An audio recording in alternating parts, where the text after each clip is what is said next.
या उसको heal करने में time लगता है, right? So similarly, your body will take the way ma'am said that she has gained, suppose or whosoever has gained weight. See, first thing I would like to say that be kind to each other. You should have a body positive image. Also, someone is obese. Understand there is some problem, not just because she's eating, she's obese. It's because of some problem she must be having, right?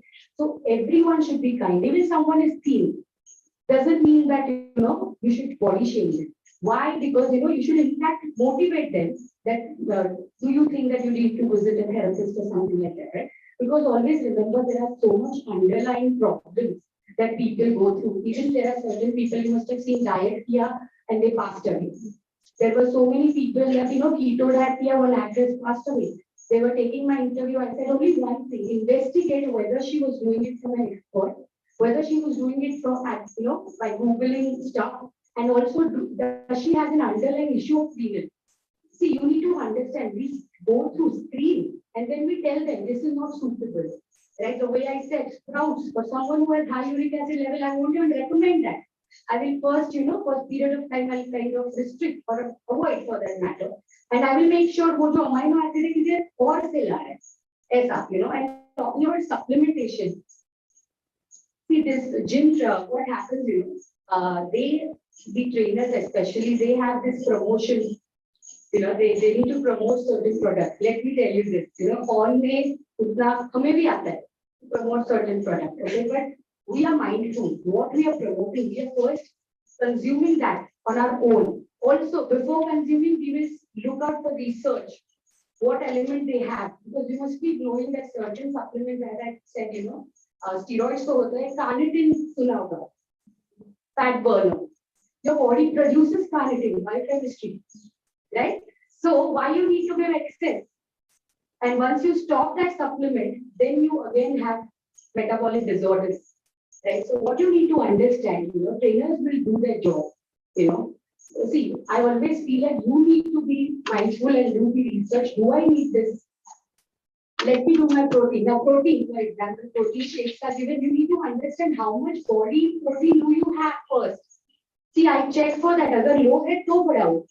Agar suppose high है तो in fact I have to sometimes non-vegetarian eaters. There's such a high protein levels, I have to get them down because this is also related to problems.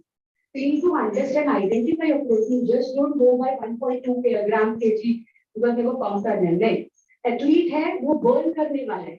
So I will give him that because he's cyclist है, he's going to burn that. So उसका muscular power के लिए. Not when you are just initial phase. Just don't take that. And always remember that ask your whosoever therapist or qualified person, because trainer will do their job, they will sell products, but you need to be really mindful whether you need it or not. Yeah, what is the psychology behind all this? Means why I mean, according to you, what makes us think like I have to be a zero figure? Is zero figure means it is for both of you? And you can tell us the psychological aspect. Is zero figure is everything? Is it? It means healthy. What is health? It goes to all the panelists. Health and having a zero figure, or what is the definition of being a fit? When you have a good figure and when you shed so many fat, okay, finally it's the fat which is accumulated. That means that person is healthy. If I don't have any fat and if I have a lean figure, as she said, that lean figure people might be having high cholesterol. So that is the biochemist will know, because only after having a test done you come to know whether the person is fit. So what is a fitness actually? What is the psychological aspect of this fitness? And which we see. What do you think? Why so many people are, psychologically what thinking they must be having about the fitness? And you nutritionist and sir, you can tell us what exactly, according to you, medically, what is fitness? So basically, a lot of times, yes, we've seen growing up, especially in the 90s and 2000s, particularly where size zero came into, being as a fashion or the ideal figure, especially for models. And then a lot of us wanted to emulate that because that is what we were seeing, our favorite movie stars or TV stars. Some of them well known have had size zero figure and they look wonderful on screen. And some of those movies have also gone into the box office hits. So that's one of the reasons, definitely, if they are our favorite stars, if they are our icons. Many a times, especially as teenagers, people aspire to be like them, somewhere at least look like them. So that is one aspect. And then, that actually makes them want to think, okay, what is it that they have done to attain that size zero figure? So of course, a lot of times celebrities themselves, have gone through certain lifestyle, certain diet modification. They've done it for that particular role, for that particular movie, or while walking on the ramp for that period of time. But they themselves have not been able to sustain that size zero figure for that long. But that's something which a lot of us don't realize. What we see on screen or what, we think that's what it is. We think that is the reality. We think that is how their life is throughout, but that's not the case. A lot of them, even when they get married and have children, they've gained weight, like any mother does. They themselves have to lose weight, they themselves have had stretch marks. So they've gone through all the phases like any woman does. But that's something we're not aware of. What we're seeing is on screen, we're seeing the size zero celebrity in a particular movie or in a particular fashion show, and we're so in awe of that we want to become like that. Now, what happens is to be size zero, these celebrities have followed a certain lifestyle. They have to be on a certain strict diet. One needs to understand that, as we've been emphasizing throughout, every individual is different. Every individual's lifestyle is different. So their lifestyle is different and your lifestyle is different. What is your occupation right now? A student. What is your student life, daily life schedule look like? You need to be mindful of that before setting goals for yourself. So one thing I always work on with my clients is set realistic weight loss goals. They need to be aligned with what your body type, your health history, and your lifestyle in general. Right? So setting realistic weight loss goals is extremely important, and that weight loss needs to be sustainable weight loss. That is what we look at. With a lot of size zero, diets that will bring you down to size zero, or the fat diet that we've been talking about. Yes, maybe it will help you get there for a period of time, but it is not sustainable. In fact, sometimes people, once they get fed up with their diet, they go back and put on excess weight, or sometimes might end up having certain health complications after that. So we need to be a little careful about, what goals we are setting for ourselves. And also, everyone's body type is different. We need to understand, even within men and women, sometimes some people are larger on the upper body and slimmer on the lower body. Whereas some people tend to be slimmer on the upper body and larger on the lower body. So that is a natural structure you have. And within that also, what is realistically possible for you or not. Then there's also the hereditary factor. Is weight gain tendency, is obesity, does it run in the family? Do you find that, certain family members, certain relatives, do you find that are on the heavier side, whereas some others are on the leaner side? So understanding this family structure, understanding what is generally your food and lifestyle like. Even within India, there's so many subcultures. We know that each of us, we have different lifestyles, different ways of eating. So understanding these aspects also becomes essential, when we are setting weight loss goals. So apart from gym, knowing that gym, eating, and physical activity, all of this goes hand in hand. Only then you can set realistic goals for yourself. And most importantly, when you're setting weight loss goals for yourself, I think this is something we all should be most aware of, is our daily physical activity. On a daily basis, for how many hours are you standing? In general, how many hours are you walking? So Maya campus is very big. So there is a lot of scope to go up, down, walk all around, especially if you're very active in extracurricular activities. So one thing we all can monitor is, on an average, how many hours I'm walking, how many steps am I walking, how many hours am I standing, how many hours am I sitting, am I commuting by train or am I going by car? So generally also being mindful of our daily physical activity is important, because then you can plan your exercise schedule accordingly. If lifestyle is overall sedentary, then you need to find a way to make sure you're compensating it for it through your workouts or brisk walking regime. But if your overall daily physical activity is high, Of course, you can go to the gym and, and of course consult the therapist in terms, and the trainer in terms of what exercises to do. But be mindful of the fact that you've already been exerting yourself enough during the day. There's enough of running around you're doing. So you need to be aware of that. Also, the quality of sleep, a very important overlooked factor. Quality of sleep is very important when it comes to weight loss. This is something most people don't know of or don't actually think of. You need to sleep well in order to, you need to have, you need to feel fresh when you wake up from your sleep in the morning. You need to have your, as per established studies, at least 6 to 7 hours of sleep. And you need to feel fresh when you wake up before you go and exercise or even before you go for a brisk morning walk. If you're not getting adequate sleep at night, if you're not feeling fresh after waking up and still you're working out a lot or still you're, walking a great deal, sometimes you may still not see the desired weight loss results. So it is very important to be aware of all these lifestyle factors that get in the way. As ma'am has also pointed out earlier, PCOD or sometimes thyroid issues. Sometimes you need to go and do your routine blood tests, checkups from time to time in order to rule out all these possibilities. Because sometimes if your metabolic rate is not up to the mark, that can also get in the way of your weight loss rate. Your weight loss will not be up to the mark, even if you're exercising for long hours. So I've had clients come to me and say, I work out in the gym so much, but I'm just not losing weight. And then they get frustrated and they work out even more or they try to starve themselves. Not realizing that sometimes it could be due to a thyroid problem, it could be PCOD, it could be some lifestyle ailment, or it could just be that they're not getting proper sleep. So all these aspects also need to be looked at. Teachers, when you are saying sleep, I think many of my students must be having this in mind. कि ma'am करे क्या 7 बजे का तो lecture है और ये Pawaskar ma'am ही इतना सब कुछ देती है करने के लिए. She makes us do posters. She makes us do so many things. अभी आप ही बोलो मैम के सामने कि हम लोगों को स्लीप कैसे मिले. Concept. Yeah. Yes. That is something they like, right? Yeah. Right. Yes.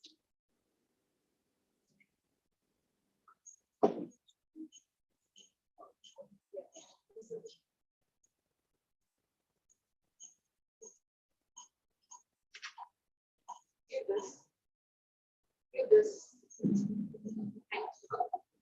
Yes, ma'am. I think.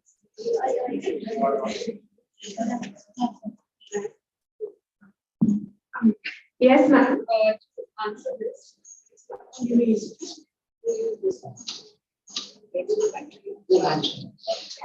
So one is I did my BA, not BSc, but one thing I know is I used to have 7 o'clock lectures. So this is an aspect I can totally relate to as well.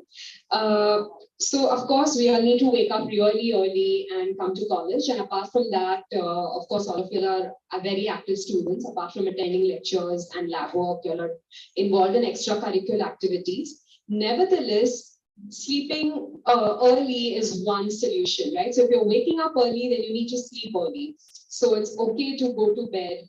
If you're waking up, let's say by 5 a.m., it's okay to go to bed by, let's say, 9 or 9:30 p.m. It's okay to do that. That is something that would need conscious effort. It would also need for better time management in terms of how do you manage all your activities and schedule during the day, whether it's your studies, making posters. But it is possible to consciously maintain a disciplined lifestyle. This would require a certain lifestyle modification, where you consciously decide, I will go to bed by this particular time. And 1 hour before you go to bed, no looking at any screen, no WhatsApp, no phone, no TV, no electronic devices. So that way you're more likely to enter into that calm state. So this would mean call for, consciously working towards having a disciplined lifestyle and, creating a weekly timetable. What will my weekday schedule look like? This would be my weekday schedule. This is how I will manage my time. I will categorize my tasks based on what is urgent and important, what is, important and not urgent, and whatever is least important and least urgent, I can put that, those activities to be done later. So with that, it is definitely more doable. At some point, if you find that on certain days, you're not getting enough sleep on weekdays, then maybe once in a while we can compensate for that sleep cycle on a weekend. So, but again, this calls for conscious and careful planning, so it is doable. Just to add to what we are discussing about the gyms, there's also, just as we have quacks in every field, you find that there are gyms opening up in every second building now, and you really don't have proper trained trainers there. So they misguide you. They are not there to see what exercises you're doing. Sometimes you're using the equipments also in a very wrong way, and not only that, they encroach upon the diet also. So as Dhanashree will agree with me, they will even prescribe you high protein diet, high protein powders, which are so expensive. And I don't know how some of you may, I hope not, but it's a real drain on the financial, the finances of the family, because if imagine buying that big box of, I know a couple of them who have been doing this, buying that protein max or whatever those powders are, high protein powders. And this is advocated by the trainers who are in the gyms. They are not qualified. So that's very unfortunate, because really in India, we don't look into the qualifications of many of these so-called people who are running all these sort of businesses. And many of us fall prey to that. And how much of protein you need, as Dhanashree said, because if you're going to be an athlete or having sufficient amount of fluid, then that protein may be excreted. Otherwise, it's all going to have impact on your kidney function. So you really need to be very careful. And I think it would be advisable that not only you, but you are listening to this here, but you should carry this information, share it with your friends who are into all these sort of buying of high protein products, which are absolutely not required for a normal individual, unless so-called. And it's better that you consult a right professional rather than just getting advice from Google, etc., or your neighbor, friendly neighbor, or somebody who wants to promote the business. I would like to actually summarize all these three questions, that this is an era of advertising. So you will see all these ads bombarding on you, and various celebrities being brand ambassadors for all this, where they are promoting that 1 gram per kg is your protein need, or some celebrity telling you that this is the right kind of an oil in which I cook for my family and my family is healthy and happy. I think so that this is a time where you need to adhere to science. You all are student of science, and science is not something which dwells in fantasy. Science brings you to reality. So when some research is based on years of research is being presented to you, where they have put in the effort, and you follow this culture, I think so you should not first advocate for such things. You should be in reality, knowing the facts, the figures, and only then please advocate. And please do not follow such concepts which are coming out from nowhere, and they lead you nowhere. With sleep, Ayurveda believes that we are in sync with outer environment. So as the sun rises, so is your entire system is going to come into action. And as the sun sets, all your systems are going to get into a mode of hibernation. So please do not put your systems into high stress after sunset. So early dinners is the key. Not spending too much of time out and working out in gyms late night just because we have college and we have time at 9:30 in the night. So I go to gym at 9:30 in the night and I come back by 11 and then have my dinner and then I'm going to go off to bed. You will see results of such lifestyles in years to come. And thanks to COVID times, you have seen that people who have had muscles and who were in the best frame of minds have fallen prey to this disease. But people who are in their late 70s, early 80s have come out as winners from COVID. So please concentrate on health. Health and fitness, according to me, are two sides of a coin. They are interrelated. All these concepts are interrelated. We all four professionals sitting here are interrelated. One cannot function without the other one. So please consult your doctor, please consult a therapist, please consult your science before getting into anything. Thank you so much.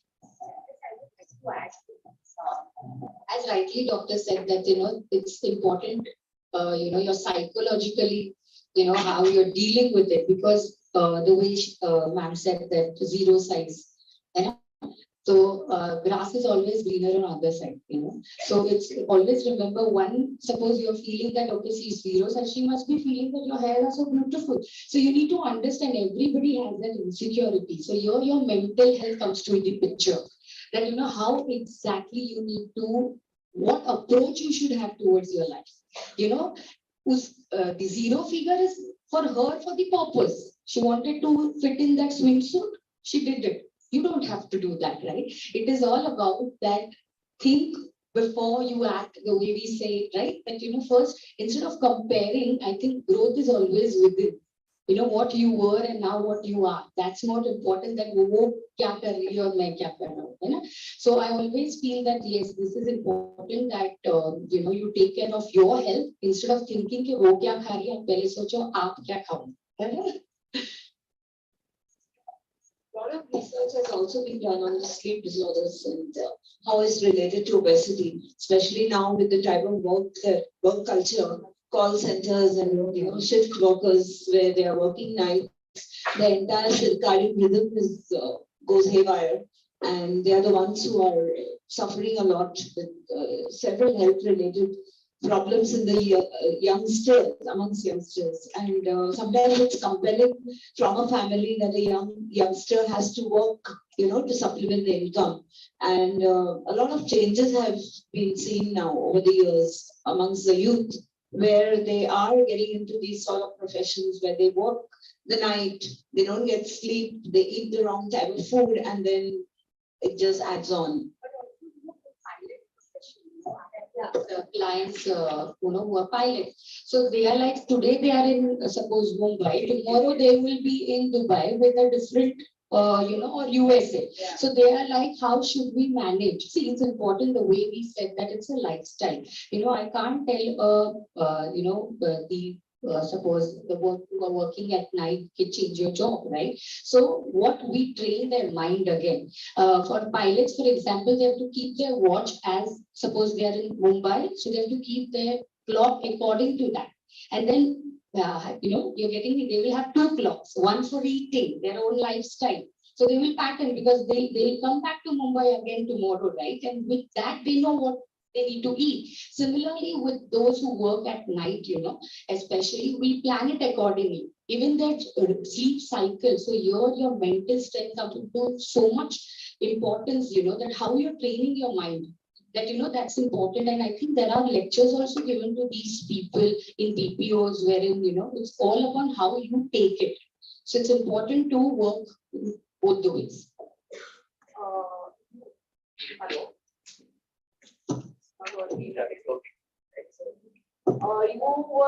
Sir was talking about being in sync with nature. Okay, so sir, I would like to ask you, we in Ayurveda, we have this Rutucharya. Okay, we are in sync with the nature. So how we should manage our diet in such a way that it goes in sync, because whatever is good in one season may not be good for the other season. Okay, so we have to have in biochemistry, we teach them seasonal variation in the diet. So that is also, I think, is very important.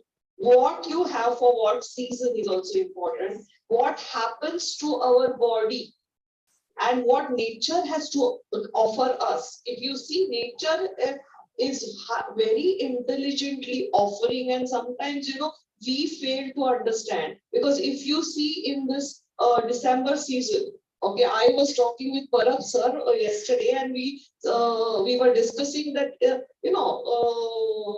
this December and January, cold and cough becomes too much. And if you have oldies at home, it becomes too much to handle. So, and even if you see the rate of heart attacks goes very high in December. So exactly, Geeta ma'am, you can tell us what actually is happening in the body in the December, why maybe the rate of heart attacks are going so high. If you see, you will listen, on the TV, this has passed away, that has passed away with the attack. So if you see, the attack rates are very high. Okay, so what exactly happens in the body, sir? You can answer, Geeta ma'am can answer, even all of you can answer. What the Rashid and how the diet can change? How can we be in sync with the nature? While coming for this session, I was asking ma'am about the prayers, what you guys recite whenever you start your day. I've been coming here for past 7 years, and this time I guess there was no prayer. Yes. We had Yes. At the start, beginning. So I have been always coming on day 1. Yeah. And I guess there were these 2 prayers. What you guys recite is Sarve Sukhina Santu, Sarve Santu Niramayaha. And there is one more prayer which I guess I remember is Om Sahana Bhavatu Sahana Bhunaktu. Can any one of you tell me from where these prayers have been actually taken from? They have been taken from Upanishads. Okay, so I researched it before coming here. So Sarve Sukhana Santu, the reference is in Bruhad Arunyak Upanishad and Garuda Puran, Adhyay 35, phrase 51. And Sahana Bhavatu is from Shweta Upanishad, from Krishna Yajurveda. Now, all the crux of all these answers rely on these 2 stotras. So Sarve Sukhina Santu is everybody should remain Sukhi. So there Ayurveda talks about Sukhayu Dukhayu. Sarve Santu Niramayaha. Niramaya means Ni Amaya. Amaya means Roga. Sarve Bhadrani Pashyantu. Bhadra means something which is Mangal. And Ma Kashit Dukkham Apnuyat, or somebody says Ma Kashit Dukkha Bhat Bhave. So even if they are into some kind of amaya, some kind of dukkha, what this rogue is generating, they might come out of it as early as possible. Also, they talk about Om Sahana Bhavatu Sahana Bhanakku Sahaviryam Karvavahi Tejasvina Vaditamastu Ma Vidvishavahe. So it's about all of you together. It's about your Guru and Shishya walking on the path together. Okay? That path is of knowledge. That path is of full of energy, pratibha, and the knowledge which does not generate jealousy. Okay? So if you talk about Rutucharya, the crux remains there. When you are in sync with the outer environment and your diet follows the footsteps of that individual season, you are bound to be healthy. You will not encounter any diseases. So the cough, the air quality index, what we spoke about before starting this session, and the series of conditions, what that has brought along with.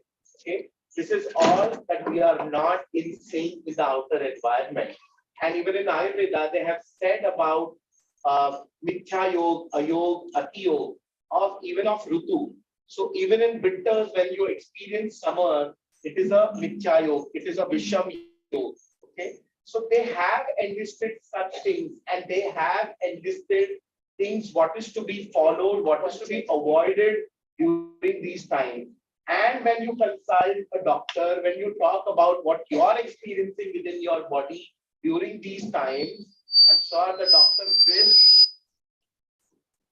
the doctor will advise you something which will actually negate the effect of such Mithya Yoga of these rutus. So I would recommend that go back to your text, go back to your doctor, ask him these questions, flood him with these questions.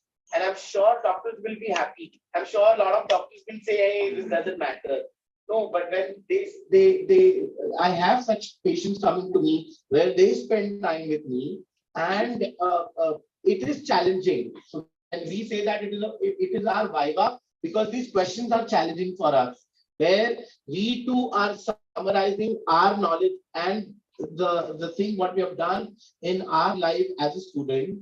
Okay, I would recommend that you need to go back to basics. You need to actually read the sciences. Don't go on to what is being put forth in front of you by the social media, by the television. Please don't advocate. I do not advocate such knowledge. Yeah, very true what doctor has just said. And if we realize, with changing times, everything is changing. There were times, at least I remember, that only on special occasions like Any festival you will eat particular sweets or particular foods. But those are now readily available. Say, for example, in Diwali, typically at home, you'll be making the chaklis, chura, whatever it is, But now, any day and every day, you can go and purchase. So that charm is gone. Shrikhand Puri, or a particular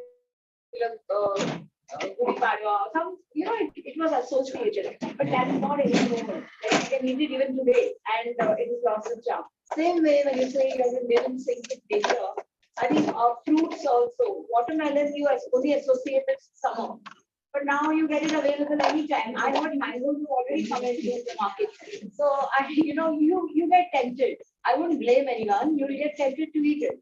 And even watermelon, even we consume it. Even now, it's not needed. It's very good. It's healthy, no doubt. There's a lot of lycopene in it, which I'm sure you've estimated, and the benefits of lycopene and all.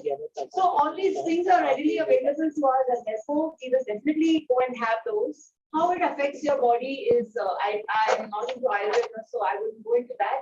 But how it affects would be again individual. Maybe somebody, nothing happens. You can eat a watermelon every day and nothing will happen to you, even in the freezing temperatures. Because we don't have them here, but even now that the cold season has started, so-called cold, you can have it. If you're not going to fall sick by eating it, it's good fruit.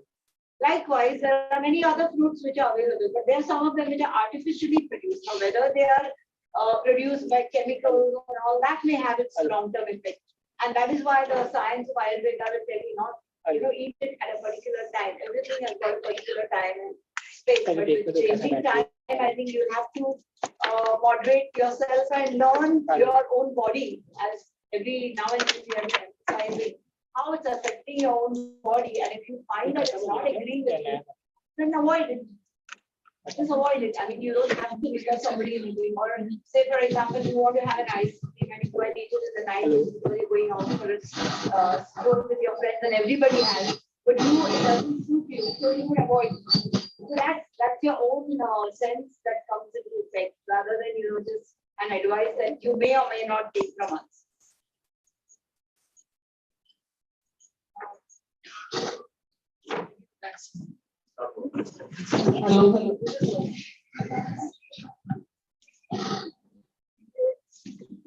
I think everyone summed it up beautifully in terms of being aware of, for example, what fruits are available every season. They serve a purpose, and therefore it's best to, for example, eat those fruits which are available in a particular season. Though, as ma'am said, now artificially you find because through modification, it's available right through the year, so it's possible to, it's available right through the year. But when fruits are available in a particular season, like we know, that's why organic farming and all of that has picked up a lot of, a lot of awareness has come up because you have, things available artificially also right through the year. So it's best to consume food, various food items which are peculiar to that particular season in the year, because it serves a purpose. But also it gets confusing, as we saw this year. That, for example, monsoon got extended this year. What we've been taught since childhood is monsoon is from June to September, but we saw that it got extended till almost till Diwali. So as a result, what happens is even those who are cultivating crops, that has also been affected, which means certain crops or certain food grains, they're not available in that specified period of time that they should have been, or they don't get ready and get delivered to the market in that particular period of time. And as a result, even that can govern our choices in terms of what we eat, because ultimately what we eat is based on what is available in the stores. So keeping all these, unforeseen circumstances that are also playing a role in terms of the choices that we are making when it comes to eating. Again, it is always best to consult experts, keeping in mind that, okay, these are the factors in life which are under my control, but then here are factors in life which are unforeseen circumstances or which are not under my control. Now, given all of this, how do I make the right choice when it comes to eating and ensuring that it's in sync with nature? So even having an understanding of that becomes extremely important. Here, I think our Dadi Ma ka nuska comes into the picture. Frankly speaking, she knows very well, because I'll tell you what, our home ancestors, they were farmers. So they know what period, what crop would go. So December, for example, we say Nachni and Bajra, everyone you see with that tel ka bhakri, they had it at home. So it's actually the right period to eat. Again, having said that, that doesn't mean that wahi khate jao. People are like, ye acha hai, so yahi khana. No, there should be balance again. And we are not saying that, you can't eat it otherwise, because now it's available. You can, of course, eat it otherwise. But again, whether it suits your body, because some people have acne issues with some kind of food stuff, right? That's a kind of, we say it's kind of a heaty to their body, right? So having said that, of course, nature, frankly speaking, because of global warming, even nature is confused today. That is raining, in Chennai, frankly speaking, south, this thing. So I think yes, but go towards your Dadima Kanuska, that period, December was this grown, that's because of a certain reason, right? So it's always related to the nature, which was done, it's like a history. Hello.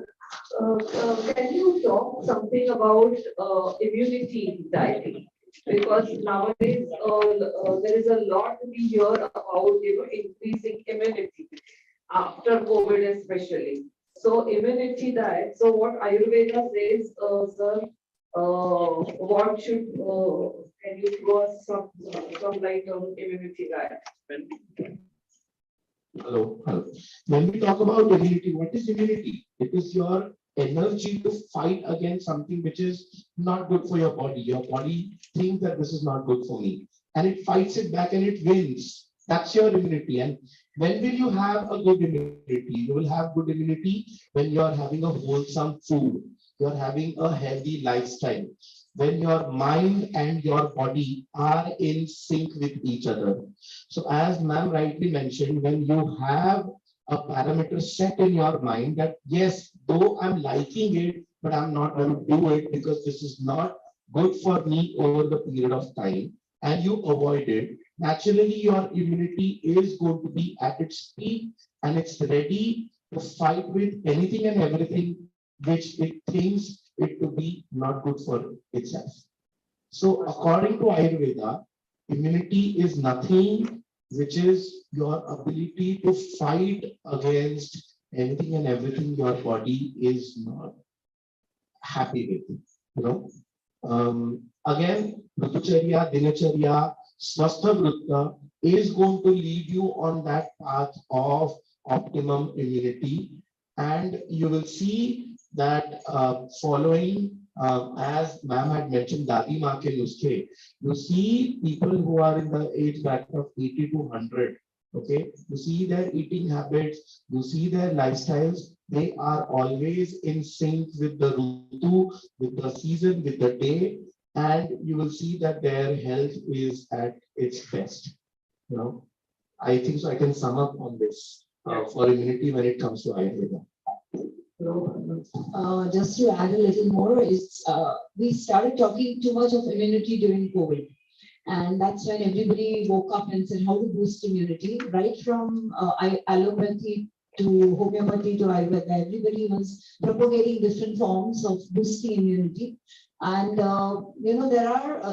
there are people who have gone overboard about it and not consulted the right people, especially in terms of allopathic medicines, where, they started taking vitamin A, zinc, E, and so on and so forth, vitamin C. Now you're all aware that there are fat soluble and water soluble with vitamins, and then what happens to the overconsumption of fat soluble? So much so that vitamin A बोलते हैं तो बस खाते जाओ. Vitamin D especially. How much of it, whether it's needed, whether how much, just COVID time, post-COVID time, how many times a day, and in what form. So people just have started consuming it, and even continuing today. I know that there are many people who are still taking vitamin D capsules, injections. Injection, of course, you need to go to a doctor. You cannot inject yourself, but tablets and capsules. Okay, vitamin B complex, C, I can understand. And of course, the foods that would boost or contain these vitamins that give you a boost, definitely. But in terms of taking medicines, I think it's best that you consult, because immunity has to be built up, no doubt. But how you do it and how much you consume, whether it's needed, what is your age group, that is very, very important. And I think even you would know certain facts of how you have to restrict or rather not take overdose of fat-soluble vitamins. Zinc also. Unnecessarily, zinc supplements have been propagated so much, and people are not stopping. Let me tell you, even now they are buying zinc. You go to a chemist and Zincovite and all is being sold as over-the-counter medication. So one needs to be definitely careful about it. So to build up immunity, frankly speaking, if you must have seen, if we compare ourselves with other countries, if you're traveling by train, you're immune. So what I'm going to say, needing of course the genetic as Indian, but to boost or to keep it sustained, there are of course certain superfood we say, So for example, your nuts, and your oil seeds, such as you must have heard about flax seeds. Right? There are nowadays you have sunflower seeds and but again there are these myths that flax seeds are supposed to be roasted and taken mukbas. Sorry, but in juice, all those mukbas are prepared by roasting only. But you need to understand that they are heat liable. You are unnecessarily destroying the nutrients. So you need to know if you're consuming, how you need to consume, how much need to be consumed. One of my clients, for example, the way ma'am said, Dr. Geeta, that they're just consuming even now, and you won't believe it, such an excess he consumed flaxseed, he got loose motions, and now he's unable to, he has to take medication for that. So you need to understand again, because it is high fiber. See, one food group cannot be a single nutrient source. It is all combination. For example, for renal failure, I can't give palak, high potassium, but that palak can be used for someone who is severe constipated. So again, so you need to remember that there are superfood again to build up the immunity, but it is as per your requirement. It's not just high fiber, but there may be some anti-nutritive factors like phytic acid, because flax seeds are very high on anti-nutritive. And these are all available now, freely available in Banya shops. Yeah. So everybody is going to buy them because flaxseed. Because to reduce waste, I think this flax seeds are being boosted, but flax seeds is rich source of high anti-nutritive elements also. That is what we call. Okay. Yeah. So actually, what I feel is we are talking to an audience where we have students who are studying all this and understand it. And what you need to do is carry this information to society. That is your contribution. Because I'm sure you know all that we are talking, How to practice it, how to disseminate that information is what is important. Since we are talking about Garima and Dadaji, I would like to ask, I mean, that gets us to the, family. Okay, and Kshitija, I would like to ask you that how do you think right now we have, this family bonding? Do we have time to be with the family? There is a lot of stress, and you always deal being a counselor with the stress, and I'm sure all of us here have this stress, and how this family and the family bonding and how I think that is very, very, very important what we had earlier. And maybe that is why it is building up stress, because there is a lot of nuclear families are there. Garima Dadaji hai, nahi hai, family mein pata nahi hai. So what do you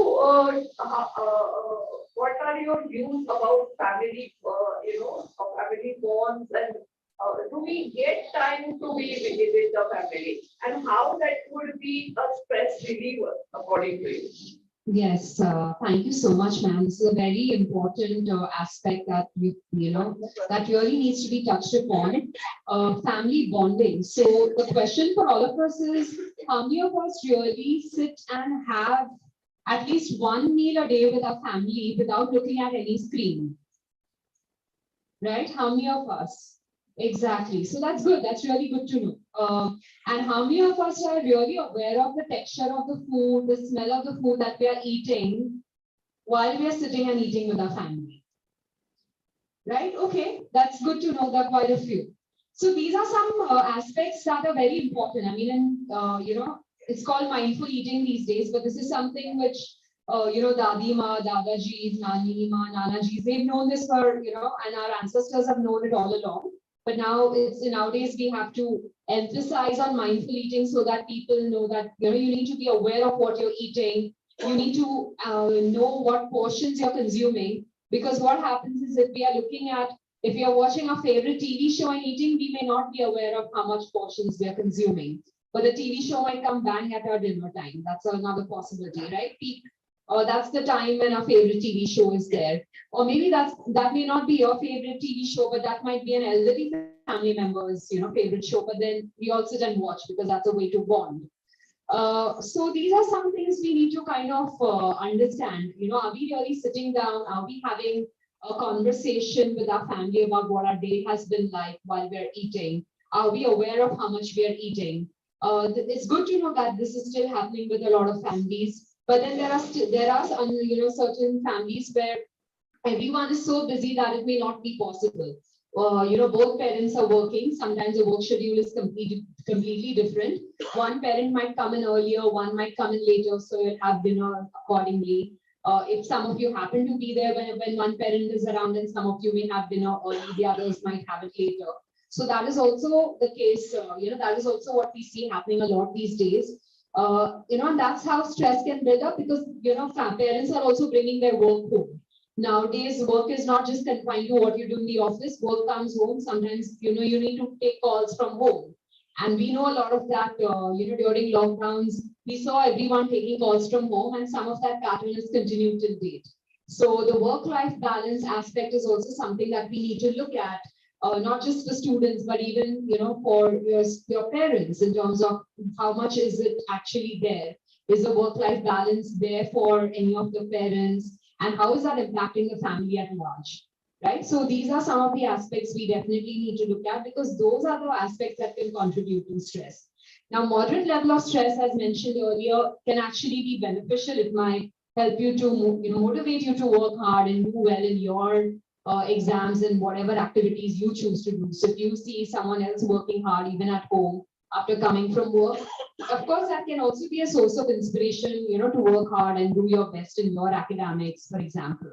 But anything when taken to an extreme is where it becomes an area of concern, and that is where we as mental health professionals come into picture. Everything is fine when done in moderation. Anything when taken to an extreme becomes an area of concern. And this is something, as Matt talked about, syncing with nature, is the universe tries for a balance in every area of life. Balance is what we need to strive for, whether it's a balanced diet, or whether it's balance in our working life, or balance in our academic life. Anything when you take to an extreme, anything when you overdo, or anything when you do too less, that is when it becomes an area of concern.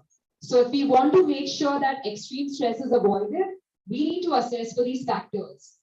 Is there extreme work pressure at home, amongst the elderly? Are you under tremendous pressure?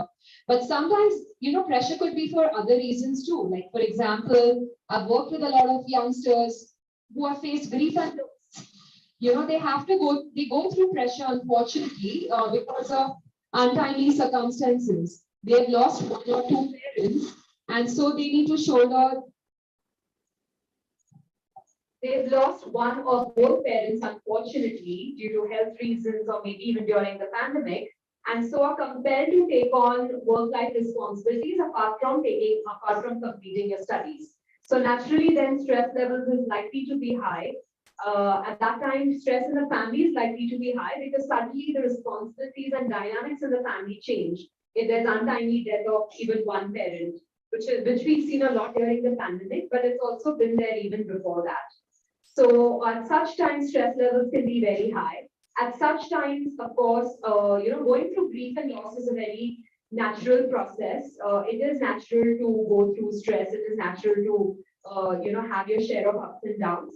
But it is possible to come out of it. And for that, going to a counselor, in case, in case the stress level in the family overall is very high, going to a family therapist can really help you to, help you to get through this difficult situation of grief and loss, going through this bereavement phase is what you initially go through, and then eventually you can learn how to process that loss and bring your life back on track. So sometimes that can be a stress contributing factor. Yeah, I would like to tell you here, post-COVID, we are seeing a lot of mental problems. Post-COVID, COVID के बाद बहुत ही disturbances are noted. So much so that I was discussing with my colleagues कि ऐसे cases मैंने देखे हैं कि जहाँ the mental health was so down that they were really brutal with their pets. किसी का कान काट दिया तो या तो सिगरेट के चटके दे दिए पेट्स को. All this is why this is so much happening. According to you, what must be the causes? Why there are so much increase in the incidences of after post-COVID about this mental stress? I think the mental health aspect came to the forefront during the first lockdown itself. It's not that mental health concerns were always around, but it's just that the mental health concerns got highlighted during the lockdown. What happened during the lockdown, especially the first lockdown that we all had, which was one of the strictest lockdowns in the world, was we were cooped up inside for almost a good 3 months. Now, what happens is when you're cooped up in one place for an extended period of time with a lot of people, a lot of unresolved issues are likely to bubble to the surface, which is what happened. And then there's no outlet for that. So sometimes it might come out in the form of having an anger outburst or frustration, screaming, shouting, or sometimes it may come out in unhealthy ways because we could not even go out for a walk to cool our minds off. Or people were accustomed to going for an outdoor yoga class, but suddenly you could not go outdoors. Going out, and getting some sea breeze, or just going out and walking in the greenery can also have a calming effect. We could not access even that when we were going through that particular period. So what happens is when there are unresolved issues and there's no outlet, it comes out in an unhealthy way. And then all of that needs to be processed. Processing, working through those issues takes time, but you need to work through those issues. They are not automatically going to get resolved. Now that unresolved issues have bubbled to the surface during lockdown with, let's say, spats with family members or unresolved issues with siblings or with relatives, or maybe, even on the academic front, then those issues need to be worked through consciously. Only then things are likely to improve over a period of time. If those issues are not worked through and you find, everything opening up, again, that anger and frustration is likely to fester internally, and now it will come out in different forms. Okay. Another thing, since you are talking about this, how would you think? Because a lot of traditional practices, people have. This is the positive side of it. Earlier I said the negative, but a lot of traditional practices like yoga, chanting, meditation, all these are now coming after post-COVID, and a lot of people are following that. And I have seen, especially foreigners, they are lot into that, and there is I suddenly there is outburst of this chakras, 7 chakras, and nowadays they talk. I am very much amazed that every foreigners they are talking about chakras all the time. There is some problem in your throat chakra. There is some problem with your heart chakra. They are now talking in that language of chakras. So according to it is for all of you. The question is, what do you think about all these things? What are your views on our traditional methods of healing? Our traditional methods of healing have always been very advanced. In fact, psychology got packaged much later, and in that we also have a lot of spirituality and even teachings of Buddhism now infused, which is integrated with what we call positive psychology in modern times. So all the traditional practices and spiritual beliefs have been very advanced, very well researched in ancient times, and they've been around for thousands of years. And the very fact that they've been around for thousands of years probably indicates that maybe something was right about it, and that's why it lasted. It's been going on and been practiced so much for so many years. What the pandemic did was it forced us to go back to our roots. That's what COVID taught us. It compelled us to go back to our roots. Before the pandemic, we were living in a world where we were exploring the outer world. Everyone in the past decade wanted to travel the world, explore the outer world. How many countries did you travel to? How many cuisines did you try? We still do that, and it's okay to explore the outer world. But what the pandemic taught us was to explore our inner world.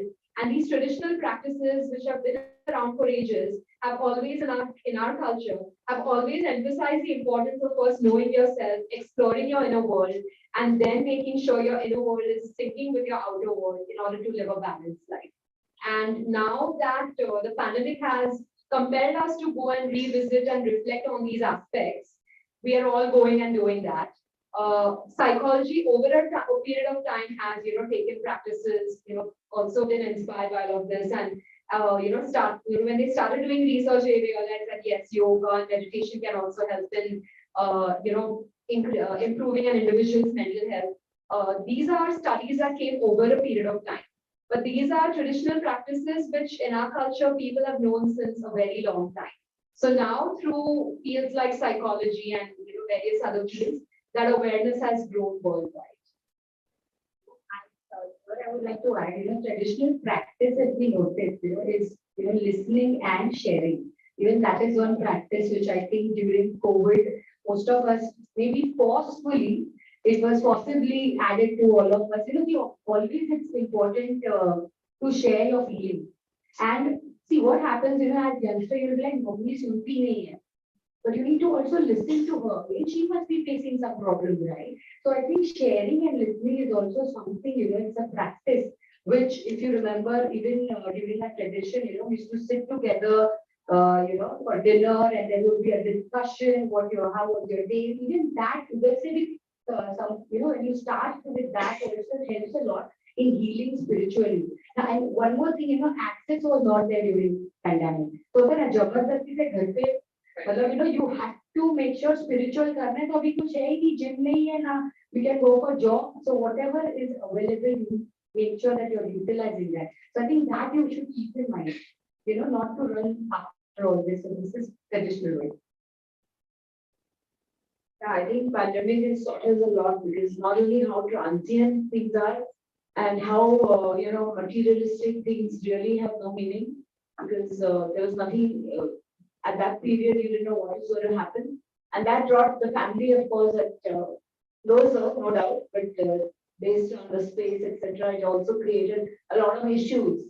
And since the Western world is now looking to us, I'm sure there is definitely the traditional ways that we have been following and lost the myths are going to be revived. The Shakti chakras or Shat chakras, what they talk of, especially the heart chakra, the throat chakra, the Muladhara chakra, these all were described in Ayurveda. If anybody who is Marathi here, आपल्याकडे दृष्ट कारणात इडा पिडा टळो असं आपल्याकडे म्हणतात. Okay, what is this ida and pida? So they believe that there are these two imaginary vatavali nadi on your left and right side, which is parallel to the sushumna, to the spinal cord, and they are responsible to carry all the doshas when they are vitiated, and when they are not at the state of equilibrium, that's a state of disease.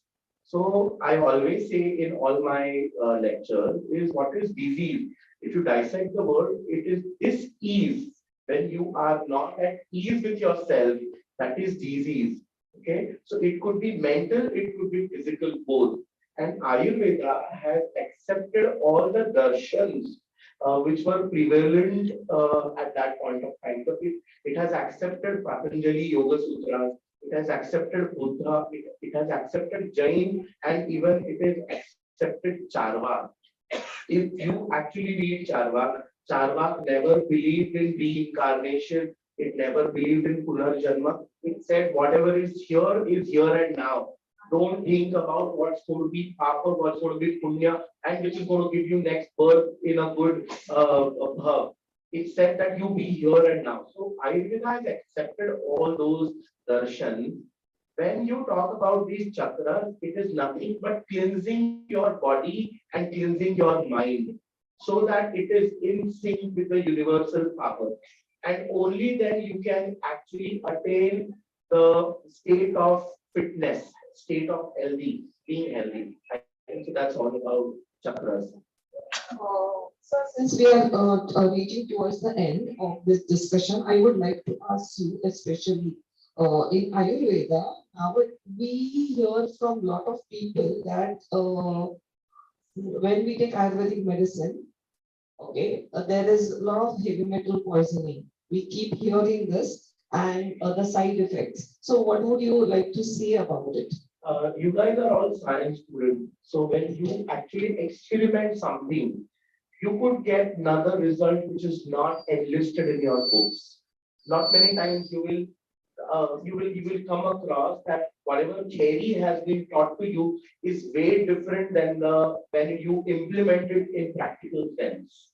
Okay, Ayurveda is also all about that. So 2,500 years before, when they spoke about purifying all these metals, okay, they spoke a lot about purifying these metals and consumption of these metals, especially the Swarna Bhasma, the Rajat Bhasma, the Hira Bhasma, because again, as I mentioned during the first answer in Pinda Brahmanda Nyaya. So when you see gold ornaments from passed on from generations to generations and still in that same form and they are still glittering.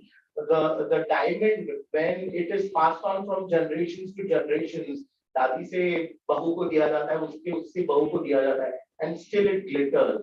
So they believe that okay, when it is consumed in your body, it will have those effects where your body will be strong enough to fight against all the pathogens or all the diseases. Okay, and that's how the Rasha Shastra was evolved. When it is practiced in the way it is mentioned in your text and you consume in that method, the side effects could be negated. You will see very bare minimum side effects. But when these products are not authenticated, when your doctor is not telling you what kind of plasma is added, how much quantity is added, and I did my clinical data management for that. Is when the lethal dose, the maximum tolerated dose are not mentioned, please do not take that medicine. Please be bold enough to talk to your physician if he's not telling you what medicine was prescribed to you. You as a patient need to know what you're putting into your body. I strongly recommend that. You need to know what medicine you're taking. You just can't blindly follow your doctor just because he's a doctor. You need to know why this medicine is being given to you, in what dose it's being given to you, and what are going to be the side effects of these medicines. The common myth about Ayurvedic medicines in general is कुछ काम नहीं, कुछ side effect नहीं होता है, काम नहीं करेगा निकल जाएगी. No, it's not like that. It's not like that. You will have side effect of that medicine if it is not meant for you to consume. It will have gastritis, it will lead to loose motions, it will give rise to headache, it might give rise to discomfort, or overall discomfort, where you feel that I'm not with myself today, I feel something different. And there have been fatal side effects of Ayurvedic medicines too. Okay? So you need to know, you need to talk to your doctor, you need to go to a certified doctor. Do not go to a therapist who just puts some degree which you are not aware of. Bombay University has all these courses, certified courses the doctor has put in his 5.5 years of his education to get educated to know why certain medicine is given to you, and only then trust the doctor. Now, towards the end, I would like to invite some questions from the audience, from our students. Of course, these were questions from our students, but now if you want to ask something directly, you can ask.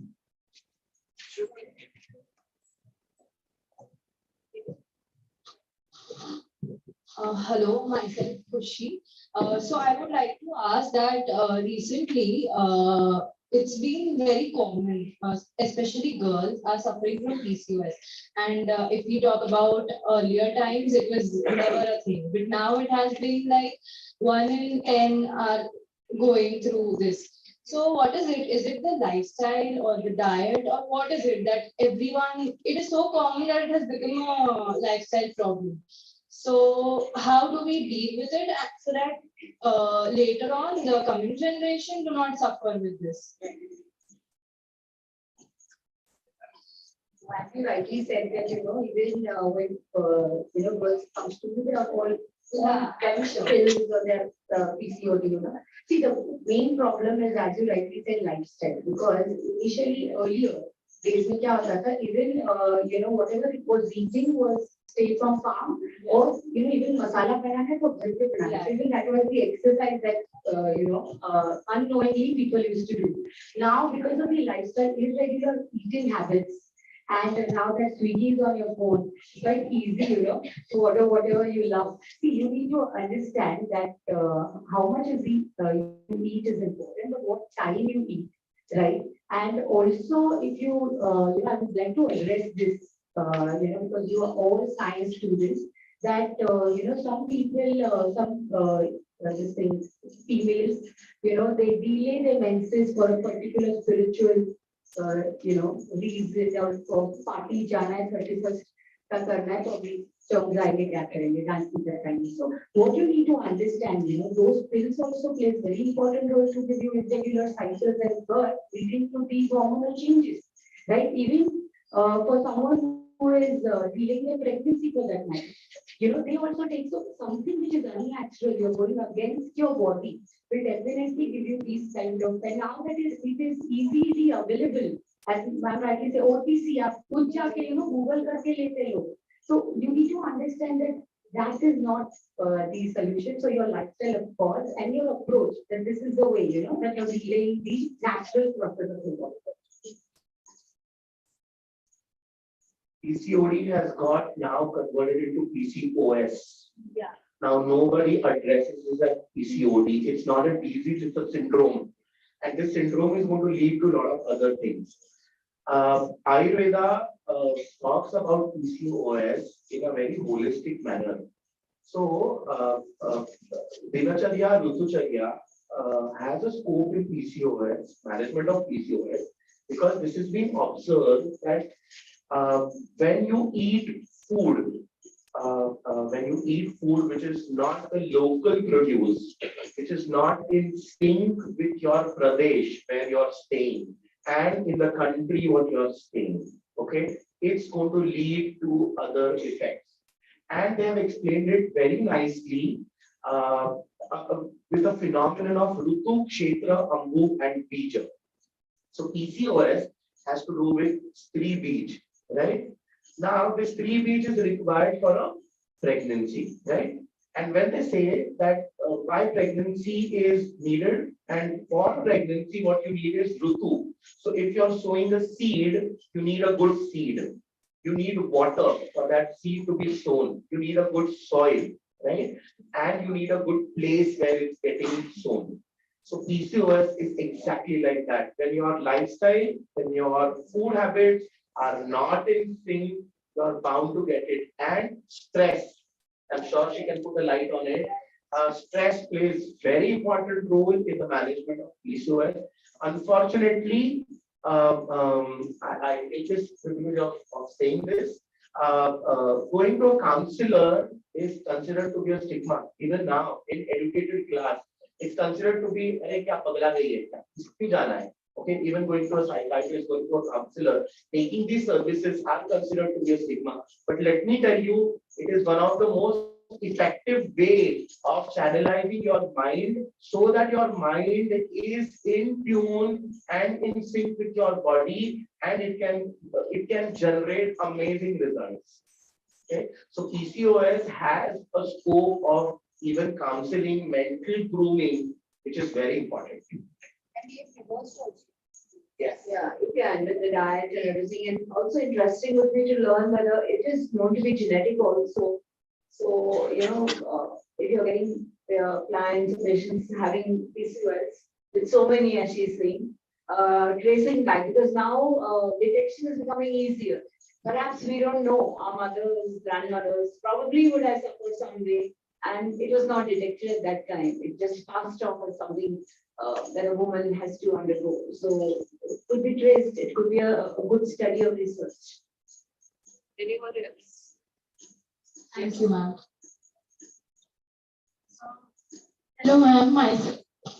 Actually, before COVID, my weight was very normal, and after COVID, I am seeing fluctuation in my weight. So, what could be the reason for it? Before COVID, the weight was normal. Normal, and after COVID, I have started noticing that it's fluctuating. Because in COVID, you were at home with no physical exercise, and also, as you know, dearly, not only you, let me tell you, there are so many of them that they have seen physical changes in their body before and after COVID. Frankly speaking, that they're unable to control, and that's because we were all sedentary, right? And also, one more thing, see, I'll tell you, who were not getting food, and someone who was so easy, they were preparing so much of food that they, frankly speaking, it was more like, some people were partying and some people didn't have any food. So what you observed in yourself was the sudden change in your body, right? And see, as I told you, the way everybody is saying that suppose you're on a particular regime of diet and suddenly you withdraw from that and you eat too much, yo-yo effect, you will get your weight back. No? Similarly, the COVID period was such, almost, everybody suffered from this. So now the way I said, we need to study your body, go to other, there are blood tests that we would like to go for, and then check and accordingly work towards it. And as I told you, always remember, do not take stress, because there is solution for everything. And in today's world, for everything. It's just that you need to get a right guidance. Instead of stressing, check क्या action ले सकते हैं, है ना?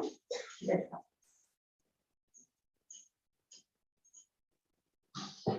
Hello, ma'am. My name is Vanashri. I have a question regarding intermittent fasting.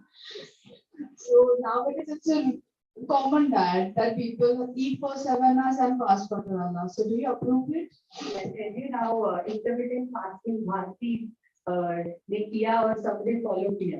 See, I would first like to tell you, I'll take this opportunity that Instagram has many influencers. Now, usme weight loss kiya, they start becoming dietitian. We have spent, as Dr. rightly said, 5 years, 6 years, उसके बाद MSc, उसके बाद RD, क्या करके हम यहाँ तक आए हैं. And just doing one diet, losing weight, and you're an influencer, right? So, coming back to your question of intermittent fasting, see, frankly, this intermittent fasting is given to, this is a therapy which was given to cancer patients. Let me tell you why. So that your cancer cells, are deprived of glucose. All right. And there is something called, even in PCOS for that matter, insulin plays very important role in our body, right? And you must have seen that, in PCOS, there is high levels of insulin being secreted, and similarly. So in intermittent fasting, nowadays, what people are doing is an easy escape. That okay, this many hours, and then the sad part is, even some people are eating 2 meals a day. And it has been promoted as, eat whatever you want. For example, our own Shilpa Shetty cheat meal, right? See, you need to understand that your body is in sync with your mind, as everybody is talking about, right? See, when you're eating, relish it, don't hog it. There is a difference in relishing and hogging, right? See, what people say, right? So you need to understand that relish today, eat mithai is the health, let's relish.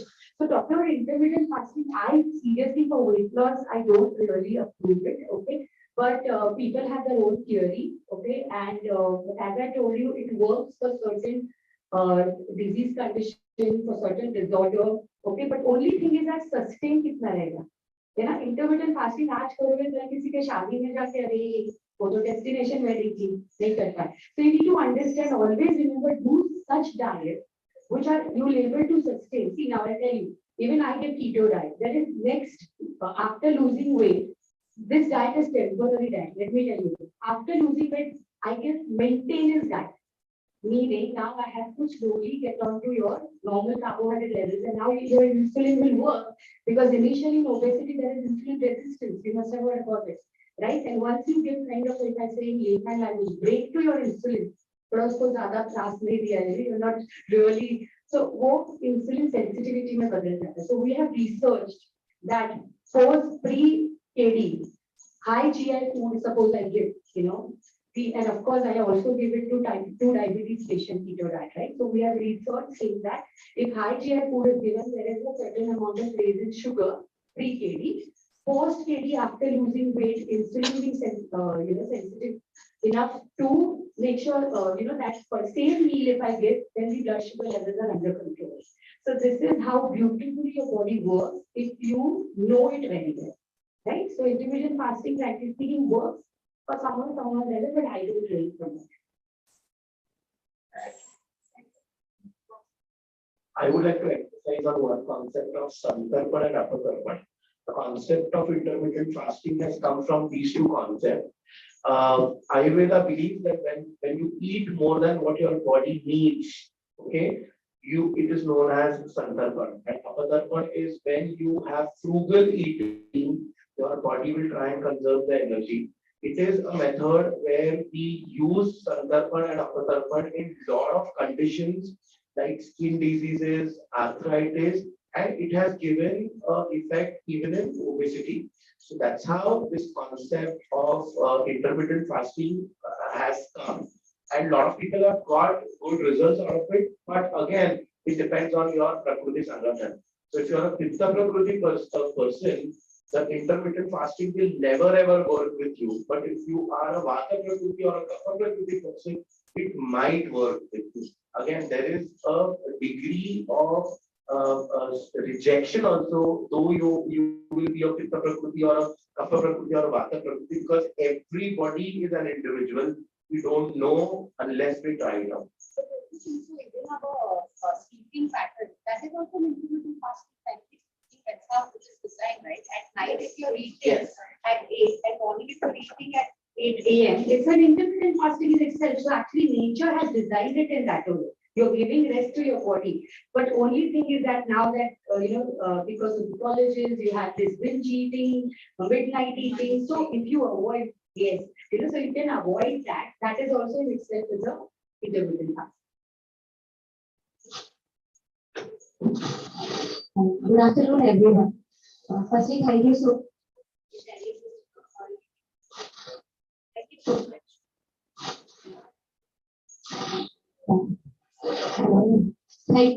for sharing all the knowledge. So my question is, as we are teenagers, like youngsters, we had to do so much. Like we had to put our efforts in studies, as well as we have to give 100% at home also. So it's like if we are not getting success in some way, so we get demotivated easily. But then everyone keeps saying this, that we need to be positive. Nobody explains us how to take control of the thoughts, how to say things positive, everything is so positive, that manifestation. But like nobody comes and tells us this is the way to take control of the thoughts. Now I wanted to ask you how to take control of the thoughts, how to think positive, even if everything is not in a way. So this is my question. Thank you. That's a beautiful question you've asked, and actually does impact our lifestyle and how we eat and how we feel about ourselves. So the first thing is to acknowledge what you're feeling. The first step is to acknowledge that negative emotion and not try to push it away. If you're feeling angry because your plan, your goals didn't work out, you didn't get the marks you wanted in your exam, for example, and you're feeling angry, it's okay to feel that anger inside. Acknowledge that anger. The main thing is what you do with that anger is what will determine the outcome. So it's okay to feel angry, and what we need to do is learn how to channelize those negative emotions in an appropriate way. Acknowledging the negative emotion is very important before we work towards feeling positive. If we try to deny or suppress our negative feelings, they're only going to come back and haunt us more and more later on at different stages. So first acknowledge. It's like have a conversation with your negative emotion from time to time when you're alone. Imagine anger was another individual. Ask that in anger, what is it, why did he show up? Anger might say maybe because I felt there was some kind of injustice. What kind of injustice? Maybe you put in so much hard work, but you didn't get the marks you deserve. This is just an example for your reference. Okay, this is unfortunate that this happened, and this is where we can work towards our, thinking or reframing our thoughts. It's unfortunate that at this point things didn't go our way, but what can I learn from this experience? What is this experience trying to teach me? See what comes up, right? And that's where a revelation happens. And through that, you can set another set of goals, and that will in turn, propel you to think positively and motivate you to continue further. When you go through a cycle like that, this is one small example I gave, you're not only acknowledging the unpleasant emotions and feelings you're having, you're also in turn looking for, working towards being positive and actually propelling yourself in a direction and setting goals for yourself. If you only tell yourself, I have to feel positive, I have to feel positive, don't feel sad, don't feel bad. If you don't acknowledge the negative emotions, it will catch up. So even if I'm saying, let me be happy internally, or like clenching your teeth and wanting to, punch someone. So being true to yourself is extremely important. Being honest about your feelings and then working through, through a strategy. A lot of these strategies I work with students, in my sessions. So of course, you can always go for counseling or come for counseling, and you can always work in terms of how to manage your emotions. And of course, in today's day and age, you must have heard of the term EQ, also emotional intelligence, right? So becoming more familiar with this concept becomes very important, because through that you learn a lot in terms of how to become aware of your emotions, how to regulate your emotions, how to manage your emotions when you're around other people, and how to manage your relationships in the process. So becoming more aware of the concept of emotional intelligence is another way to manage that situation. Ma'am, I actually have two questions. So first one is regarding, I wanted to know your views about vegan diet. Vegan, it is also trending. So what are your views about vegan diet? Yes. See, again, there are different diets for different reasons, frankly speaking, and now people are going towards it. So, vegan, for example, see, you need to understand, even if you're going for vegan diet, sadly, people just see, vegan, matlab, ye nahi. Sometimes they come to us and they have their own vegan diet. They're like, so hum khayenge kya?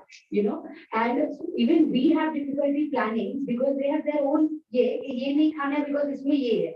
So you need to understand that vegan diet can be also a good kind of a detox, frankly speaking, I'm not against it, but you need to make sure all nutrients are, sufficient, and you are able to achieve that with vegan, then great, go for it. But some people, as I told you, there are certain protein, high biological value protein, as we say, which your body will absorb. Otherwise, now what they say, okay, I can get protein from rice, I can get protein from wheat, then why I eat non-vegetarian items or some protein sources.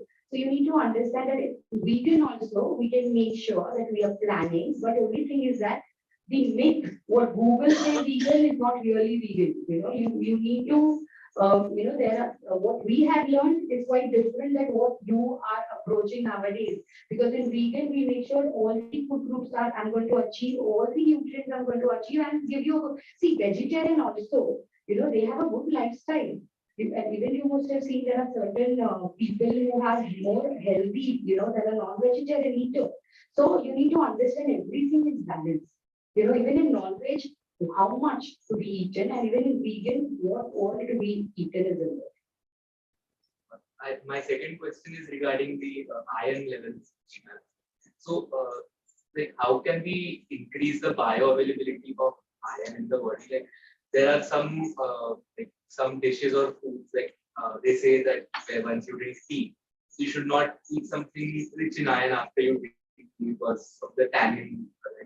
So what all should we like, what should be avoided to Yeah, increase the to increase the bioavailability of iron, actually, the simple thing is to just squeeze lemon. I mean, that's the best way of increasing vitamin C, or at home level, we just squeeze the move, That's how the tradition of having a lime on your plate was always there. And otherwise, yeah, because, and then there are people who go overboard about fiber. Jada fiber khao and artificial fibers also, which is not really required because by and large, our traditional Indian diet gives you sufficient amount of fiber. And if you do take it a lot unnecessarily through external sources, then that is going to leach away the iron and not make it available to you.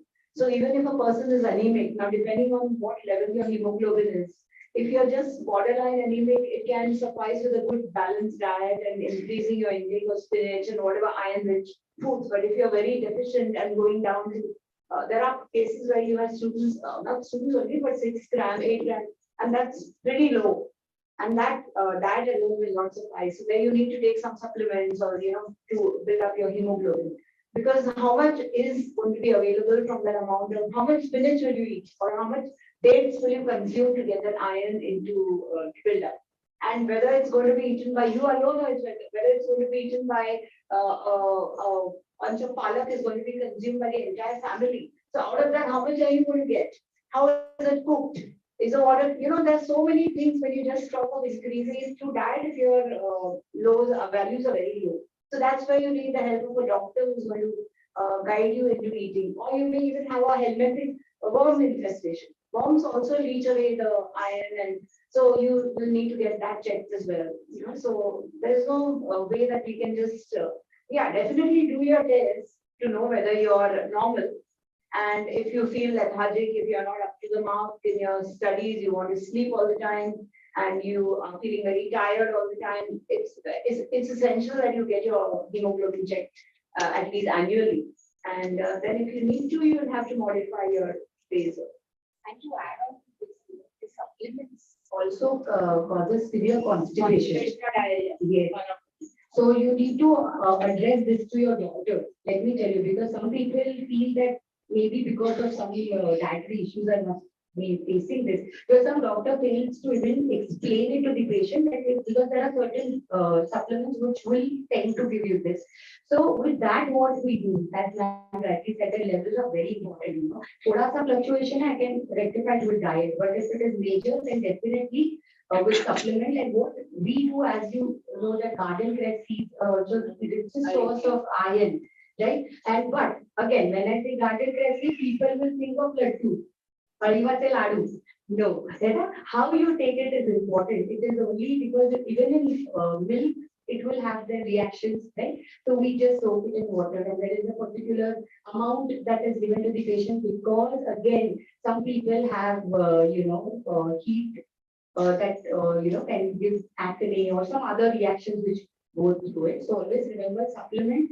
If you're facing constipation, it's not suiting you, need to change, doctor will change, add on to the fiber, and of course you need to also approach a dietitian who will take care of other parts. And some of the wrong habits that we have the tendency of having very strong tea. Cutting chai, those are some of the habits that we formed, and along with that, we tend to have some good foods that are rich in iron, like dates. You have dates for breakfast, but then you're having that cutting chai with it, which has a lot of tannins, as you rightly said. So there is an interference, and there is that leaching of from phytates, oxalates, and all that. But everything in moderation. and we make that beet contain iron. Yeah. Many people will say that in beet, I'm sorry, but there is no iron in beet. Even in jaggery for that matter. No iron. Jaggery. गुलाब पण नाही Yeah. गुलाबची चहा पितो, iron मिळेल. Yeah. There are shops that have come up with गुलाबाचा that. चहा आहे, so there is no iron. Good question. Yeah. I think we will sum up now. Yeah. What is milk or non-veg? Yeah. Or non-veg? Non-veg, There is fish and milk. Fish and milk, market and milk, dahi with fish. Then to be very precise, honey, which is mixed with fish, which is a Viruddha Ahar. And there are these lot of preparations where they marinate a chicken or fish in dahi and then they eat it. That is a very big Viruddha Ahar. Very, very big Viruddha Ahar. Ayurveda doesn't advocate that at all. What about food? Fruits and milk together is considered to be Viruddha. Two types of fruits together is considered to be a Viruddha.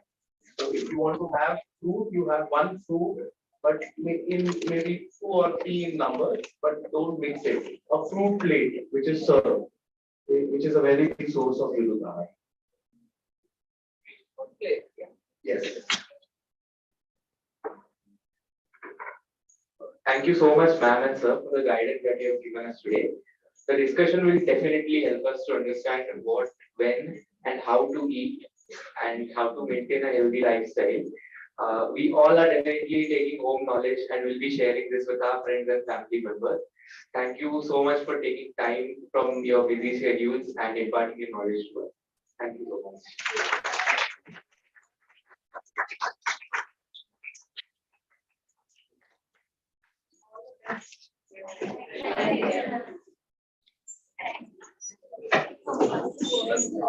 You will be here exactly in half an hour, so go and have food, take your coupons, go there, have food and come back. We will be having the next session.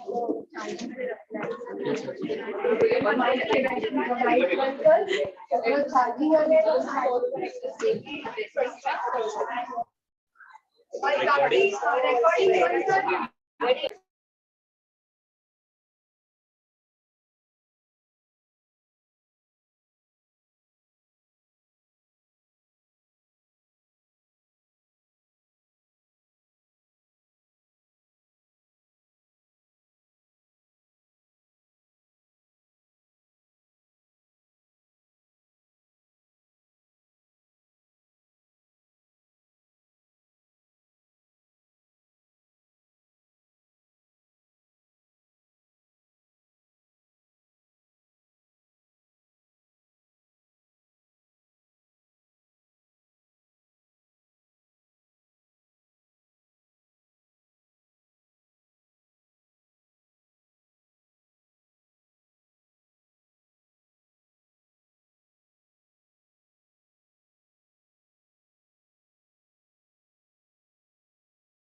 Hello.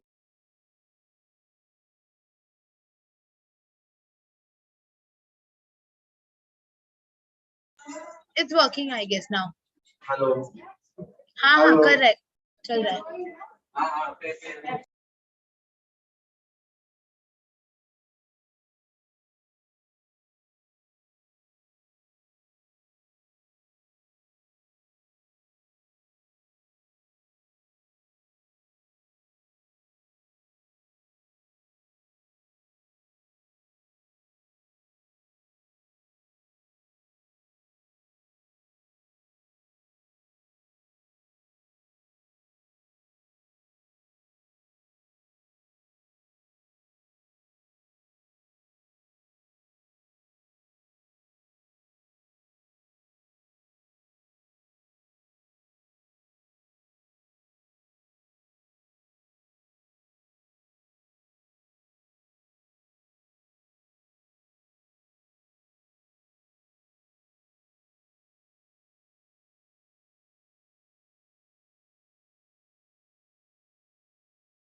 The other participants will join them from different colleges. Let me share this. Yes.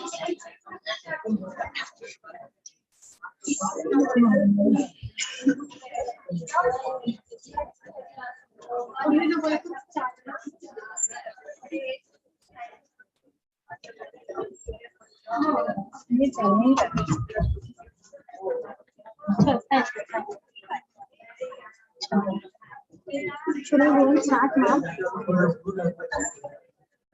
Oh, ma'am.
That would be great.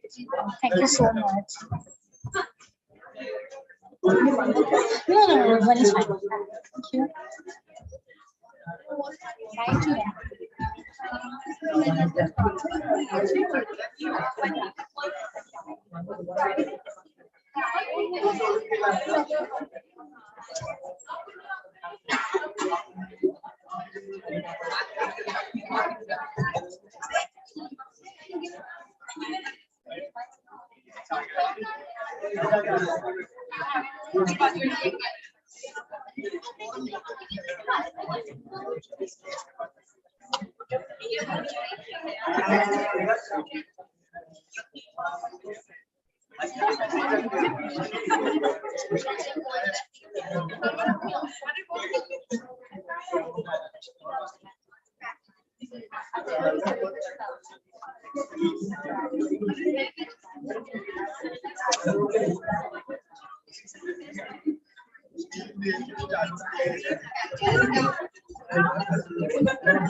I'm doing that only.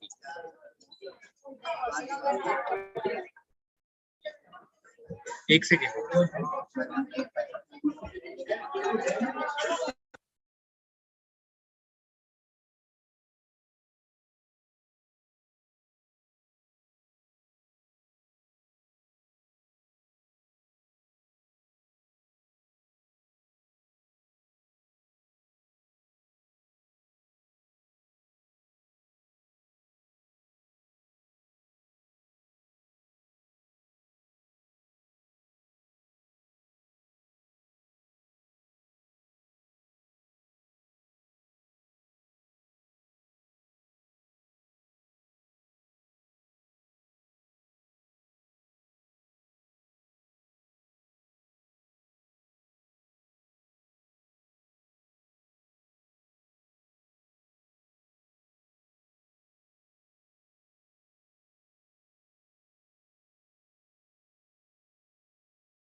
Medical coding. Okay. What do you mean by medical coding? Okay.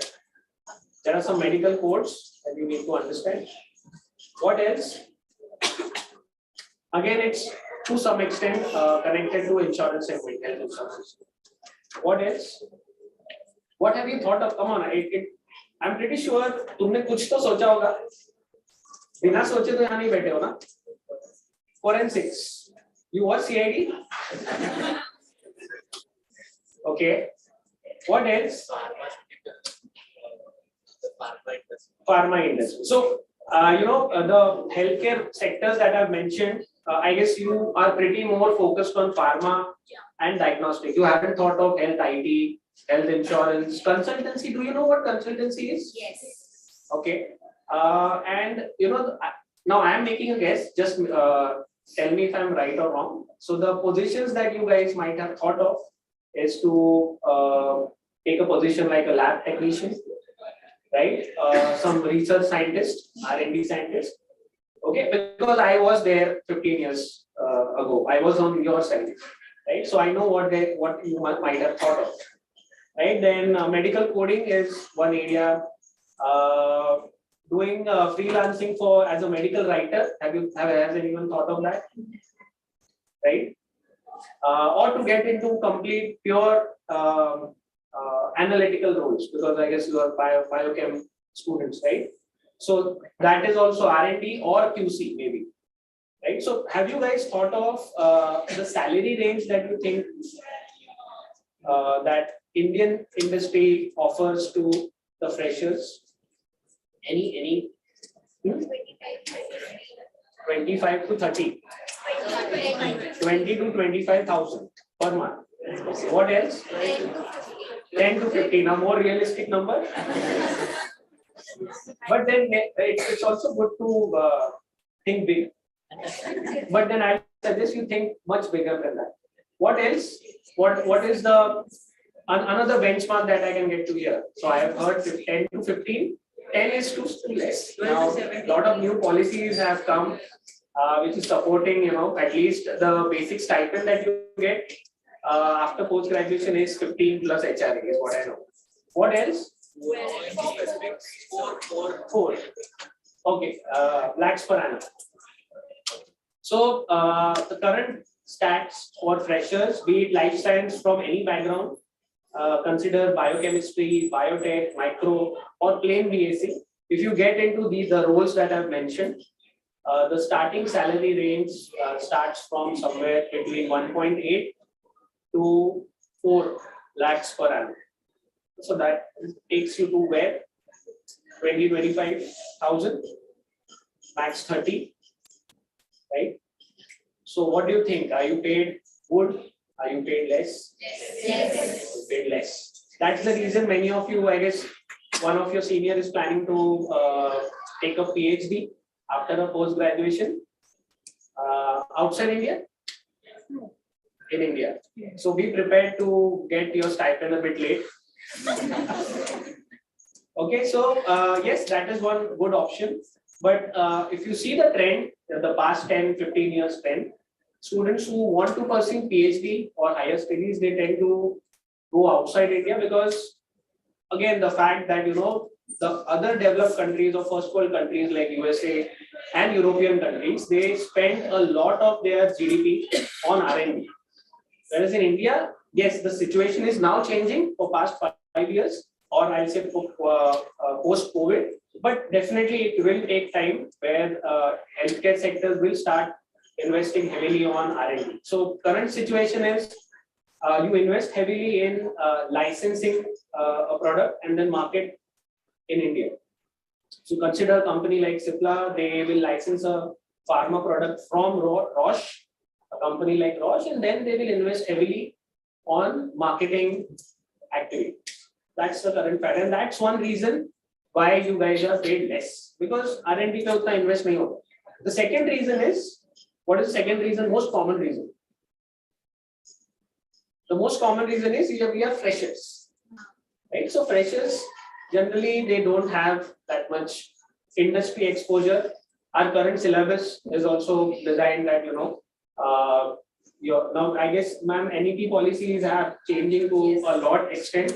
Lot of new policies have come for students where they will get to work with industry during their graduation period. So that will take time, stepwise. Anyway, we have it in post-graduation. That's really 6 nice. months last semester only. Right. It's for my. So what if I tell you that you guys graduates can get a CTC of 12 lakh and above? Do you believe these figures? Yes, sir. Anyone who is still in doubt that freshers from biochem, freshers from life science can get a package as high as 20-22 lakhs, and this is freshers data I'm talking about, freshers, and as low as 12 lakhs per annum. Huh? Yeah. So first tell me, do you believe? Then I'll go ahead, right? Great. So next slide, please. Yeah. So I purposely kept this slide. I was planning to keep this slide at the end, but I thought, let's start with this because, okay, as young minds, you have that gist of doing something good in your career, but somewhere down the line, you also have to look as to, maintain a balance between your passion as well as how much you're paid. Yes or no? Yes. Right. So this is our current data. Our EGDM healthcare students are getting placed. So our current batch who will pass out in May, they are already being placed in the month of November and December, and the highest salary that they have received is 18 lakhs per annum. The median is 12. And the average salary is 10.5 lakhs. And this is the freshers data. The freshers from life science and pharma stream have got these packages. Okay. So yes, exploring your career options in the sectors other than pharma, like pharma, yes, definitely. But apart from pharma, hospitals, then healthcare, IT, health insurance. And when I say healthcare IT, it doesn't mean you have to be techies. You should know all the coding stuff. You should understand how to use that technology in a right way. That's the thing, because many students, they end up having a confusion. Ki healthcare IT ke positions hai, then do I need to learn coding? Do I need? But definitely you should know to some extent, but you should have a good and fair amount of understanding as to how to use that technology.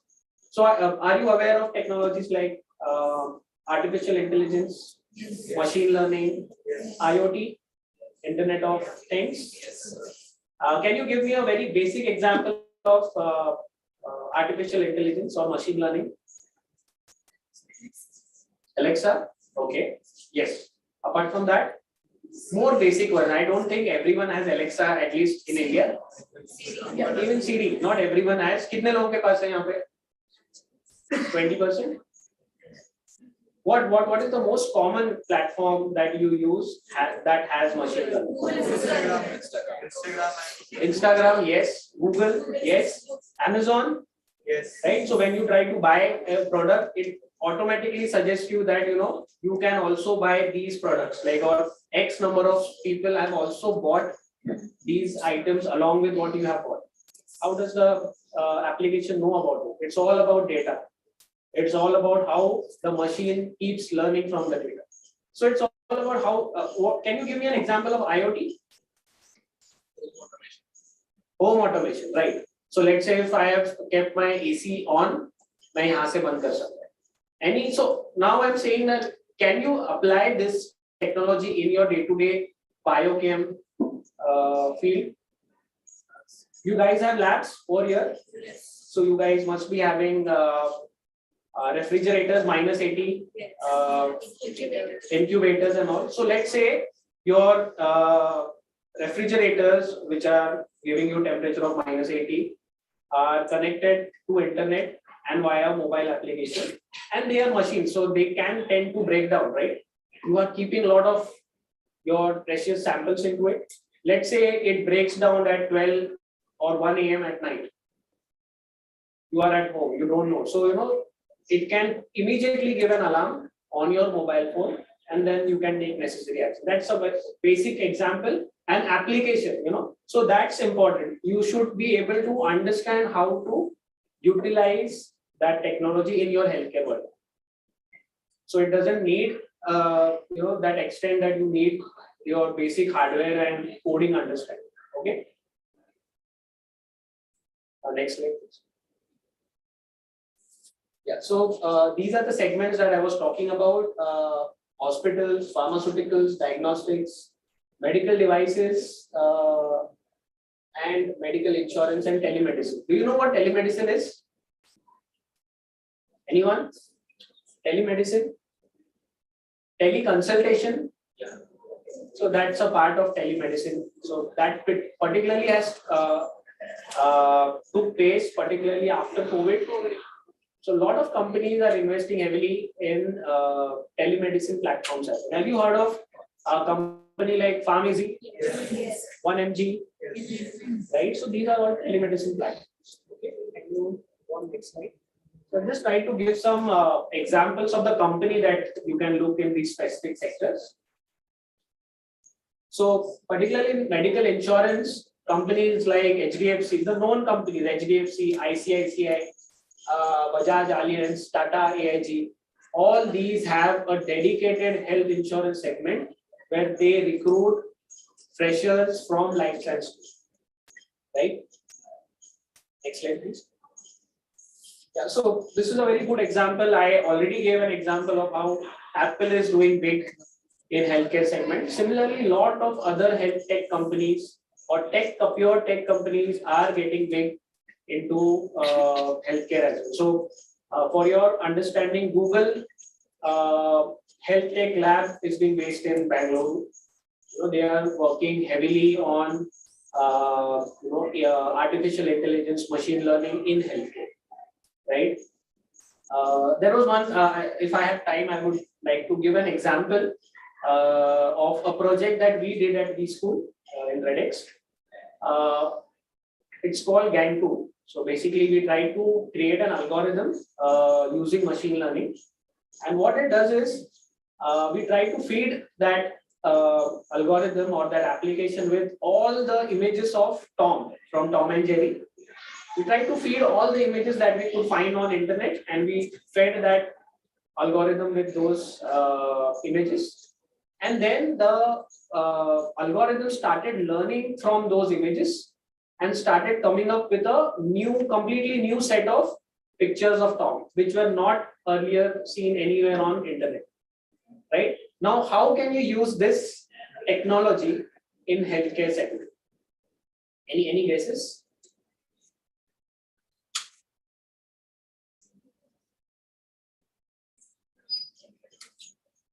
Any guesses?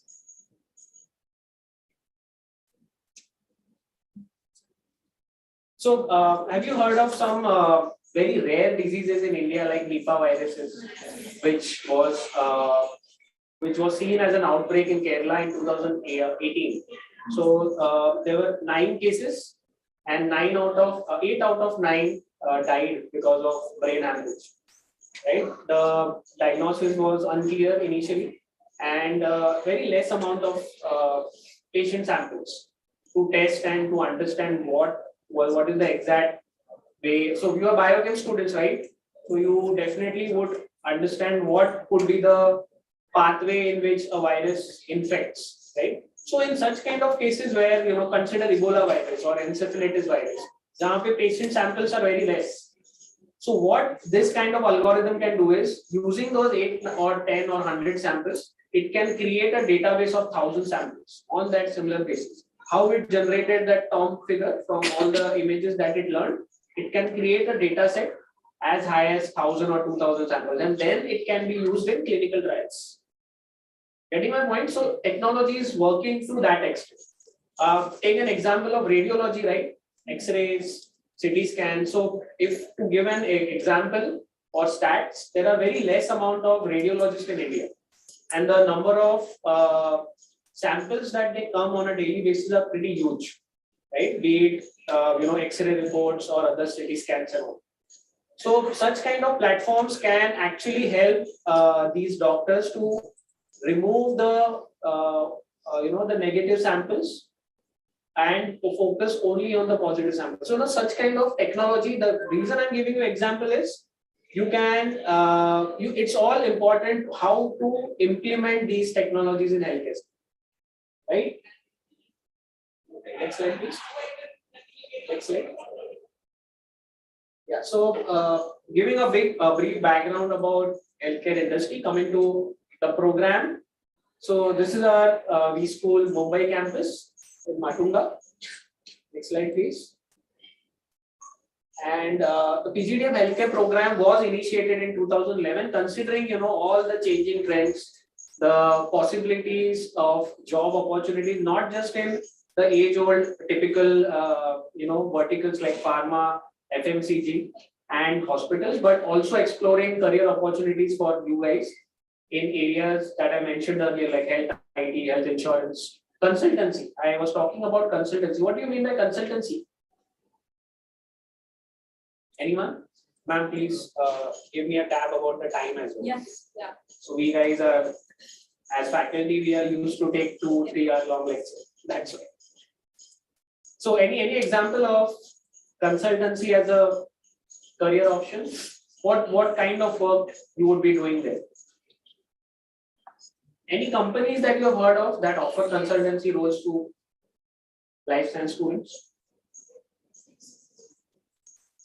Have you heard of company called Bain, McKinsey, Deloitte, or the most common name, TCS, right? TCS is the #2 company in the world in service industry, and they have a huge segment that cater to healthcare segment, right? So all these companies offer jobs in consultancy roles for life science students as well. How many of you knew about this? Okay, one student, two. Less than 10%. But what kind of job roles do you think would be there for consultants?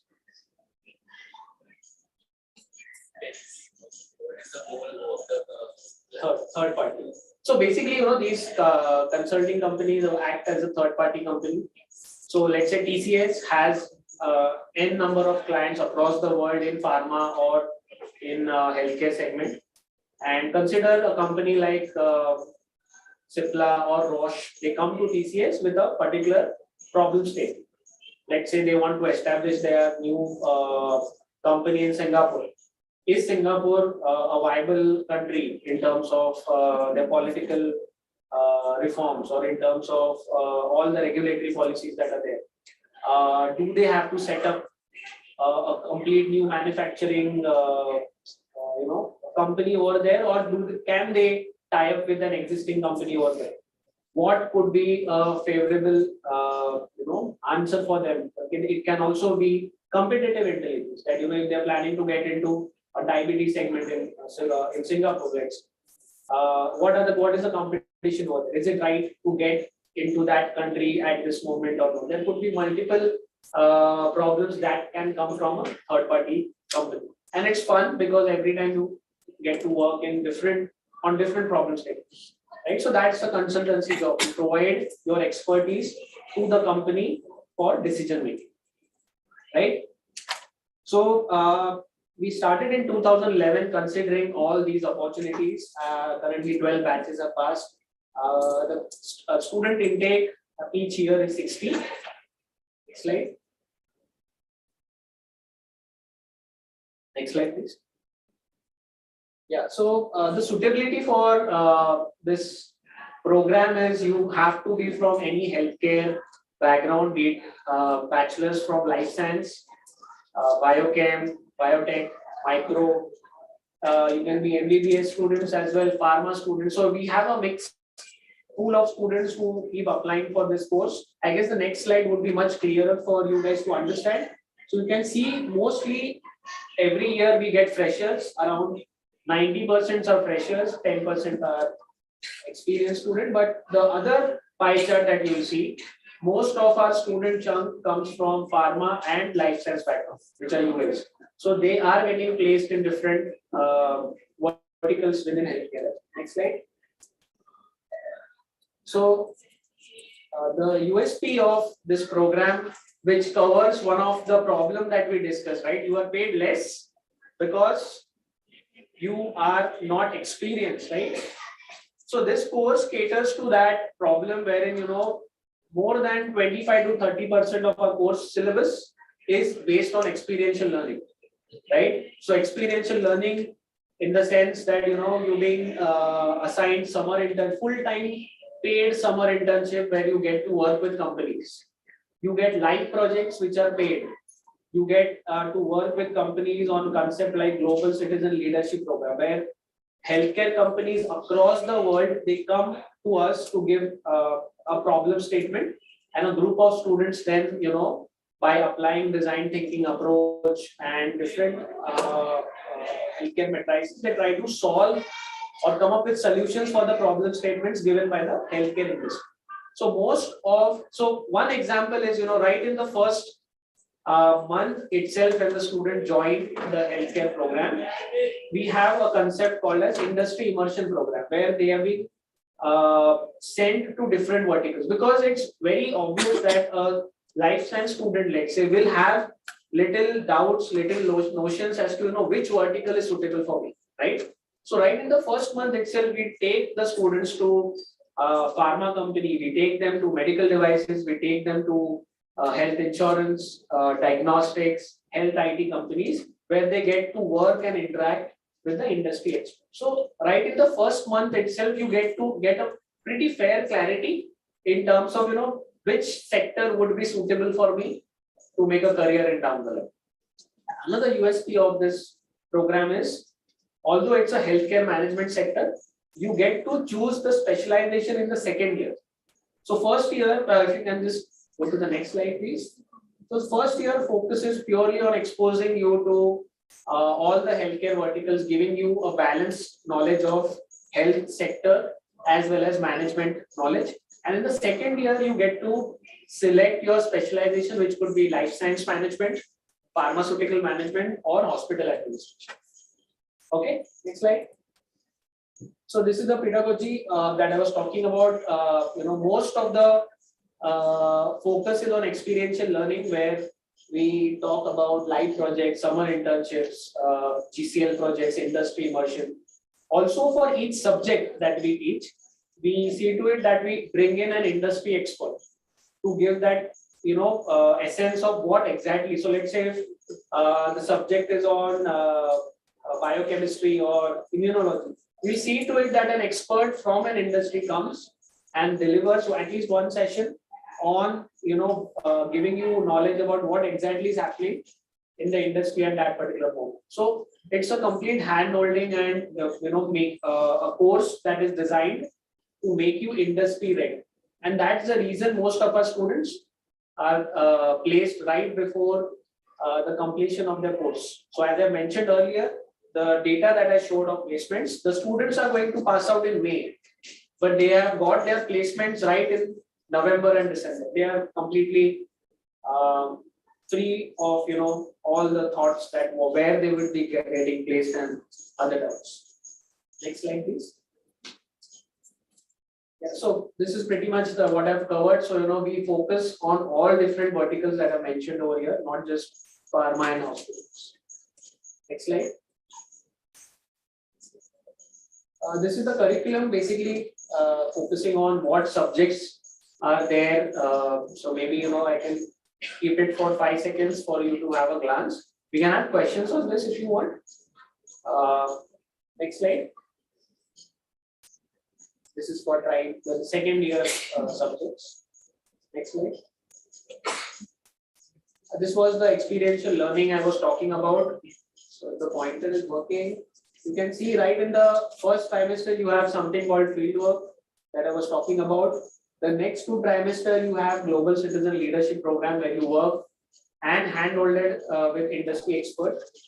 The third and fourth trimester is all about summer internship, and in the last trimester, we have a master dissertation program.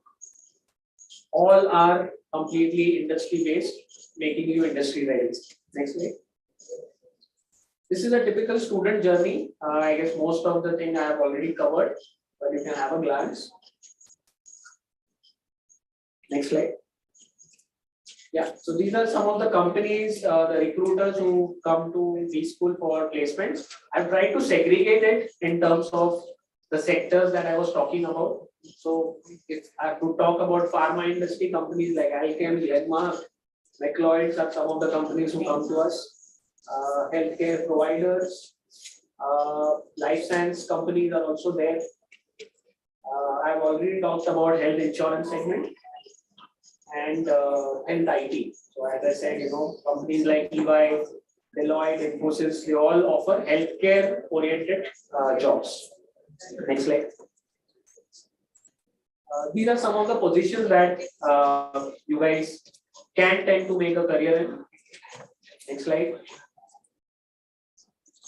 These are some of the achievements. Maybe I'll just skip and give more time for you guys to ask questions. Maybe. So this was what was given in introduction. One of our student team won the Smart India Hackathon just 2-3 months back. Next slide. Next slide. Next slide. These are some of the student achievements. Our students are also actively involved in publishing their articles. Next slide. Next. Next.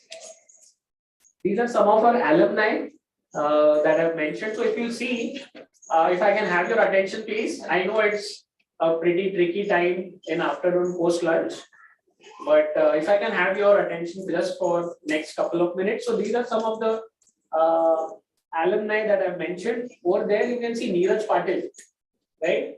He was a biochem graduate, and now he is a assistant vice president for a health insurance company called Tata AIG. So imagine the, and he's doing really good. So imagine the change in graph, no one would have 10 years or 5 years back thought that a person who is a pharma graduate or a life science or biochem graduate will make a successful career in health insurance. So that's a fact over there. You can also see a lot of our alums are getting into entrepreneurship. So they are also into startups. So if you can see, our alums like Shraddha Verma, Komal Kadaba, they have started their own venture into food industry. One is into nutrition and another is into consultancy. Next slide. This is the same slide. If you can skip this. Yeah, this is some success story. We have already discussed a lot about this. Next slide. So you can also see a lot of our students have finally, after getting some good exposure, have landed up jobs outside India as well. Okay. Next slide. These are some of our healthcare faculty members. So we have in total around 120 faculties. I have just mentioned some healthcare faculties who come from different verticals. So expertise is there from all verticals. That's next slide. These are some current updates. Maybe I'll skip on to this. Next. Yeah. So that's all from my end. I guess I was pretty fair to give you a basic idea as to what more possible career opportunities you can have apart from what mainstay things that you have thought of. Right? Any doubts? Maybe we can open this forum for questions. Even the online students, if you guys have any questions, you can drop it in Dropbox if that is possible, or chat. We can take it. Any doubts? Any questions? Yes. Rules like yeah, can you take us back to the slide that is mentioning? Go back.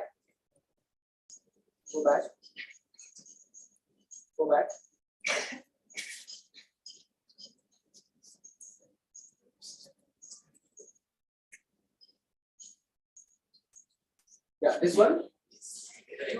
Yeah, so the operations, but the first logistics. Logistic and supply chain is a huge segment, be it healthcare or be it in any other verticals. So even sir might be right person to talk about logistics and supply chain, but how to manage the entire chain, A lot of tech has also started being involved. One good example is implementation of blockchain. I don't know how many of you are aware of technology called blockchain. It's been used heavily in logistics and supply chain as well. So yes, our students are getting placed in operations segment as well. And these are some of the areas that they get placed.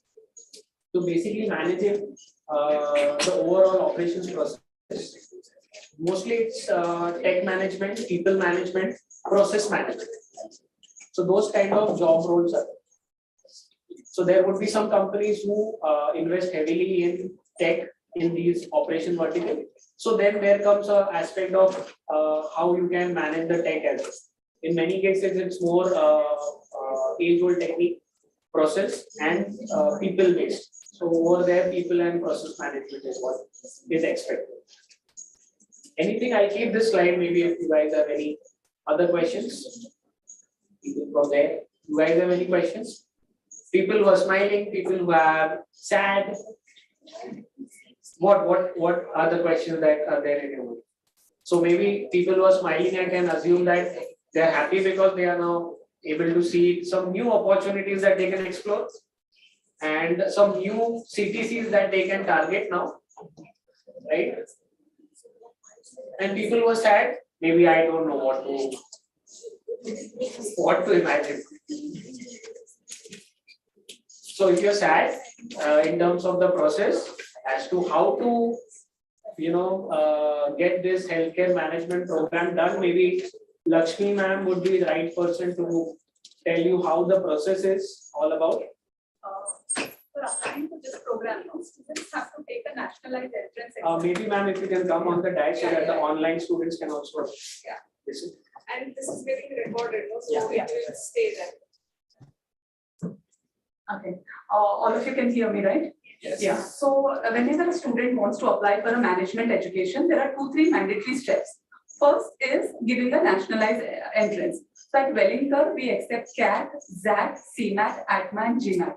These are the 5 entrances. But out of that, 2 like CAT and ZAT for this year are already done, like registration and everything. So you can look for CMAT, ATMA, or GMAT, these 3 entrances. Now talking about CMAT, specifically students from life sciences background, they prefer giving this exam because here the maths is not so difficult compared to ZAT and CAT exam. And this will happen in the month of Feb. So how the process begins, you will fill the Wellington application form, you will also give a nationalized entrance. And you will be shortlisted for a personal interview. And post your personal interview, you will be allotted a program based upon your overall performance. One more thing I would like to tell you is we also do profile-based shortlisting.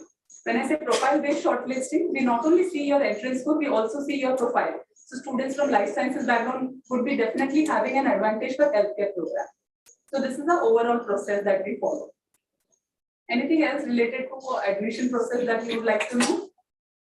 In fact, we have given numbers in the last slide. So you can call up and have a one-on-one counseling sessions. Because a lot of times your individual profile, we may not be able to discuss on such platform.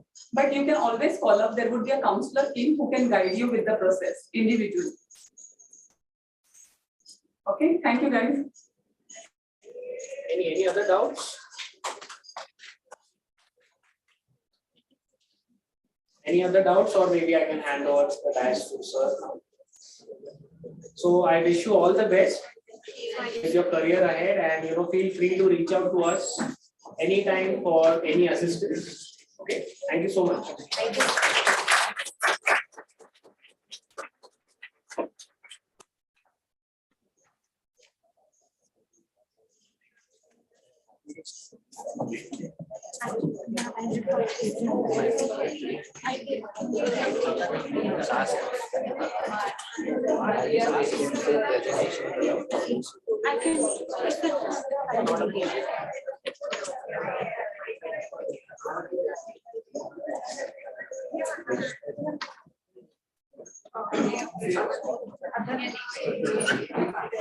Thank you so much, sir, for giving us information regarding the healthcare management program.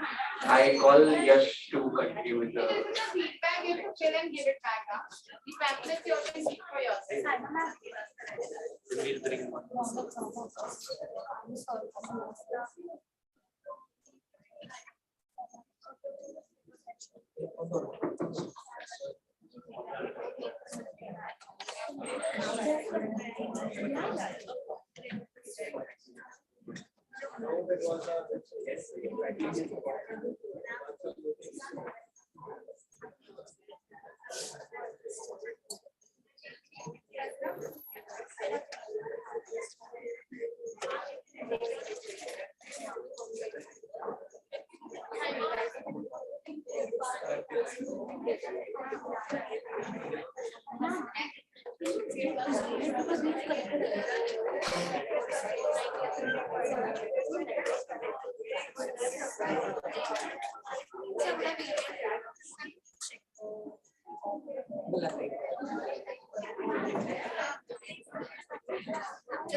कौन सा email login है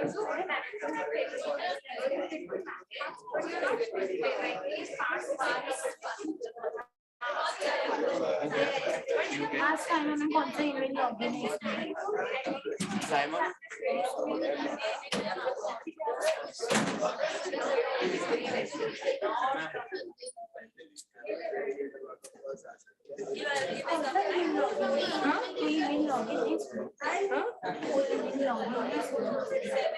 मेरा है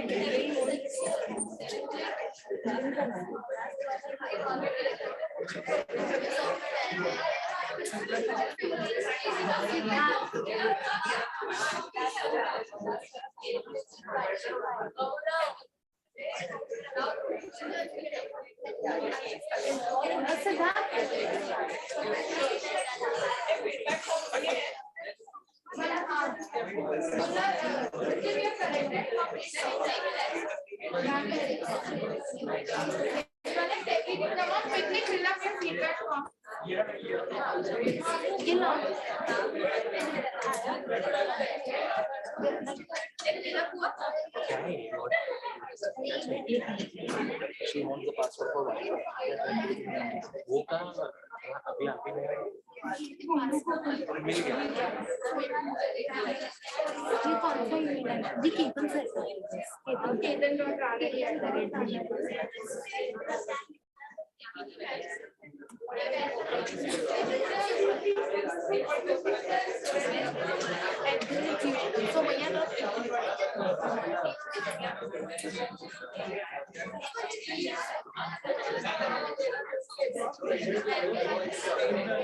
So तो देखा है.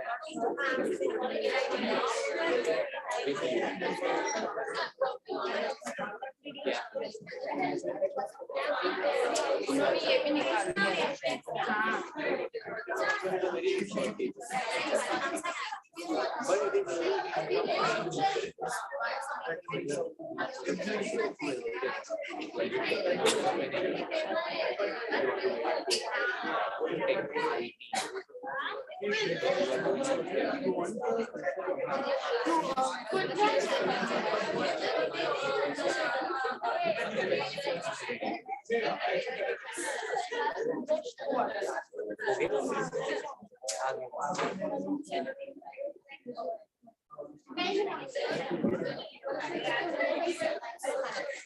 वहाँ से सही जब हो गया नहीं हुआ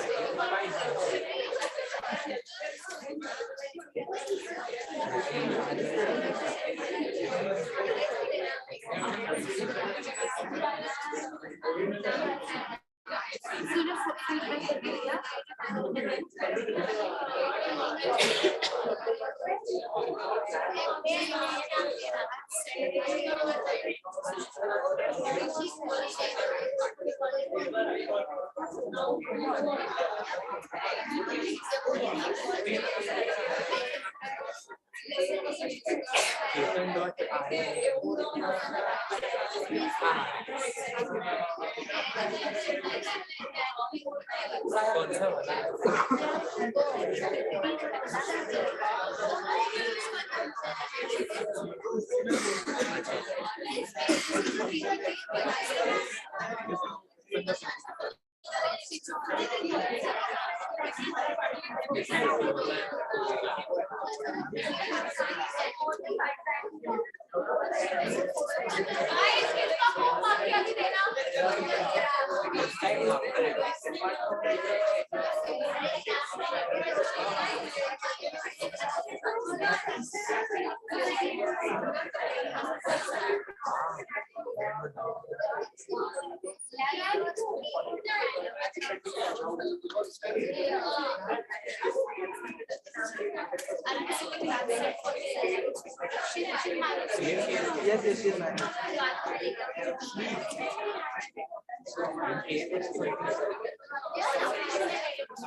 बंद कर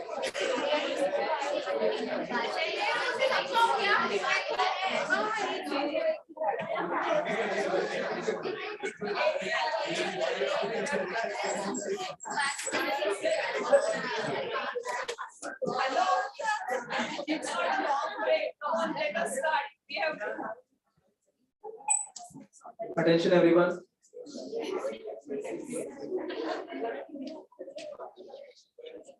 Okay, so our next speaker for the session is Mr. Narasimha Bhatt. He is a quality consultant to plant quality assurance, documentation support, and quality safety audits in FMCG sector.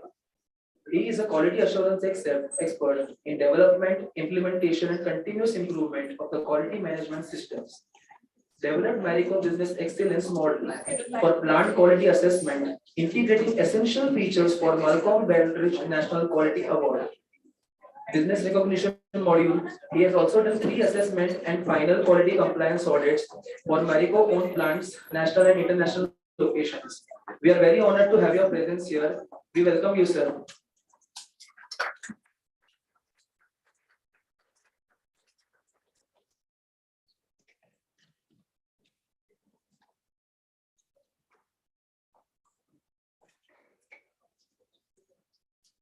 So good evening.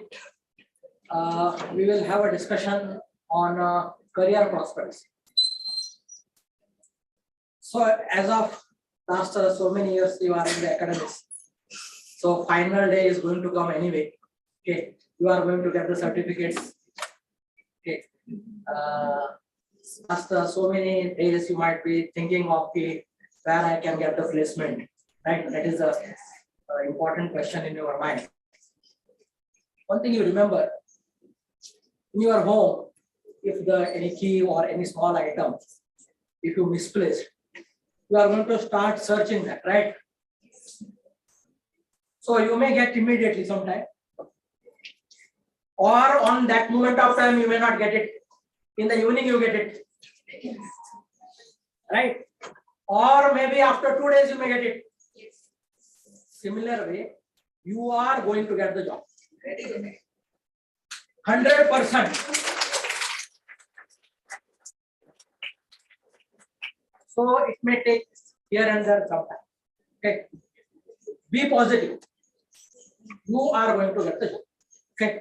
So what are the opportunities? So my previous speaker had told so many things to you. I am also going to talk to you about so many things. You just listen.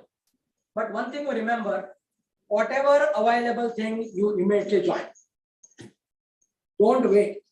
Okay. You keep it your passion side by side. Your ambition, your passion, everything side by side. As when you get that type of passionate job, then switch off.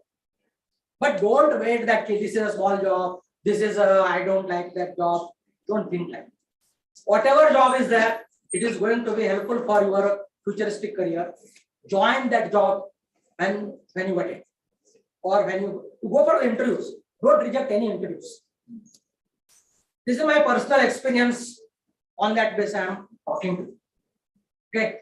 Sometimes some people are very choosy. They think that I will get that much only, I will join, something like that. Don't keep such a motion in your mind. Whatever availability is there, that join it. And one more thing is, food sector is very open to you. You see, very simple thing. In our country's population is what? 135, 137 we are talking. Maybe already 140 as much might have crossed. So huge population is there. And huge hungry people are there.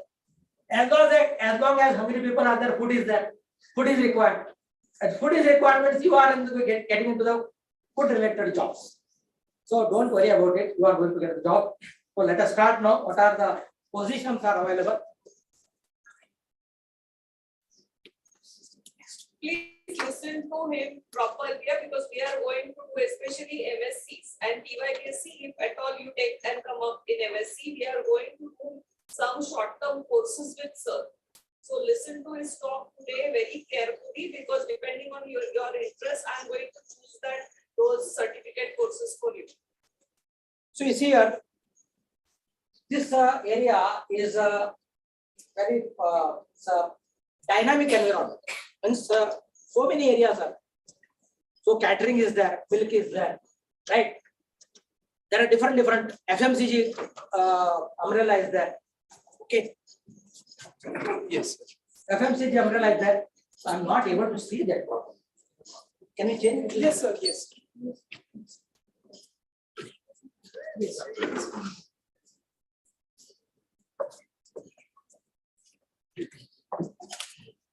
So here, the opportunities to make a difference.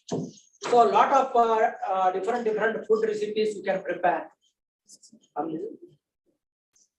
Just my voice is enough. I think if at all it gives trouble, sir. Okay, my voice is audible. Yeah, yes. So, sir, it is online. So There are people online. Yes. Opportunities to make a difference because different recipes or new innovation is always possible. Second thing is the dynamic environment.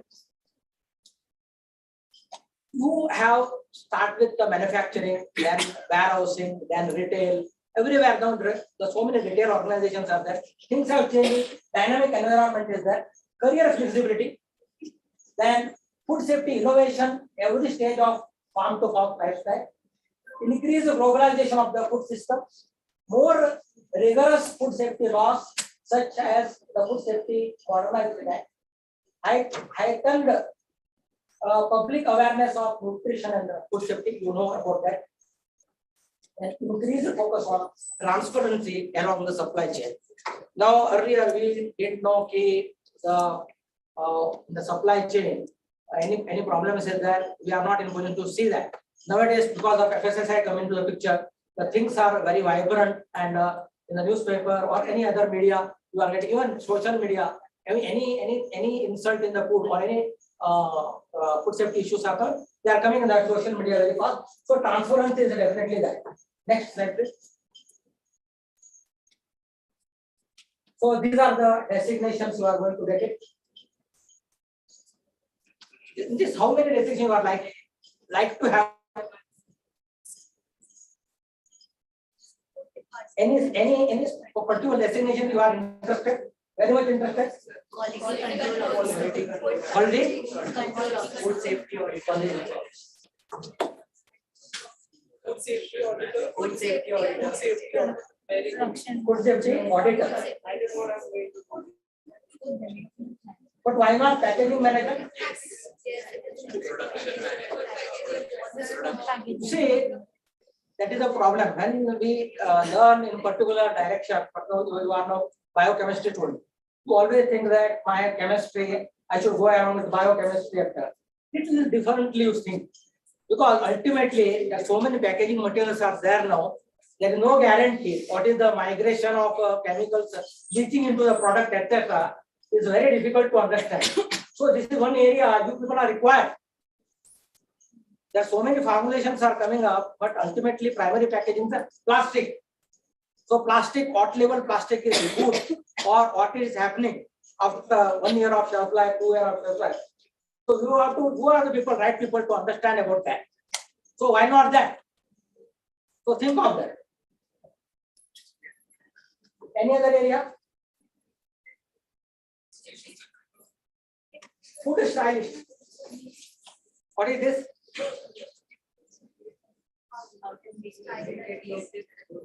Huh?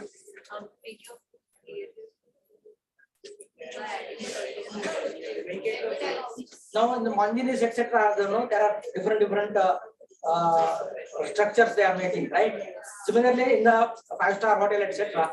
So while presenting the food, there is some styles and some way of presenting it there. So that is one particular shop, right? This is again area for you.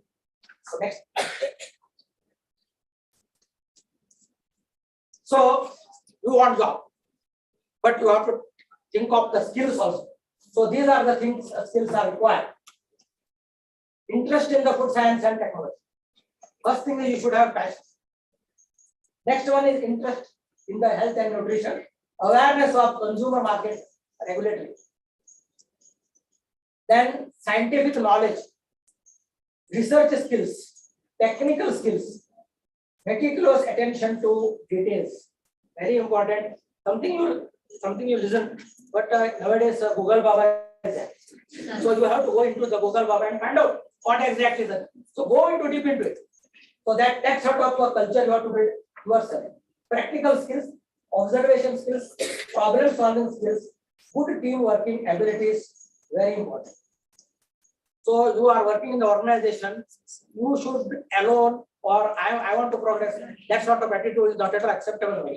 So teamwork is very important for you. When you join some organization, you have to show your interest to have a teamwork. Individualistic behavior is not at all taken into any of the industries. Is very important for you. Then time management. If you are doing audit, etc. So it is about 9 to 10 o'clock it starts. By 5 o'clock you have to complete. So time management is very important. Any of the work you given to you, time management is important. Excellent communication skills and a strong analytical and numerical mind. Even though you are not mathematicians, if you back of the mind something you have to calculate, that sort of intelligence you should have. Because in the industry, nobody will give time to you. So certain things they are going to explain. So little mathematical thought process is always which is required. Next.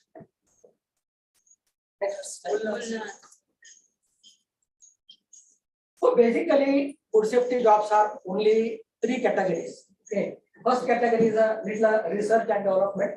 Okay, food safety specialists, also known as food inspectors or food science technicians, work to protect the public from foodborne illness by monitoring food safety and quality. These professionals oversee the food preparation, processing, storage, packaging, distribution process to ensure they are compliance with the regulation. Right? So, particularly they are development based. Basic research in India is very much not much there. Is that some of the organizations have that, but most of the things in the organization in FMCG companies development. So development is one of the biggest job. Second one is food safety manager or quality assurance manager who is looking after production, QA/QC, etc. So that is the second thing.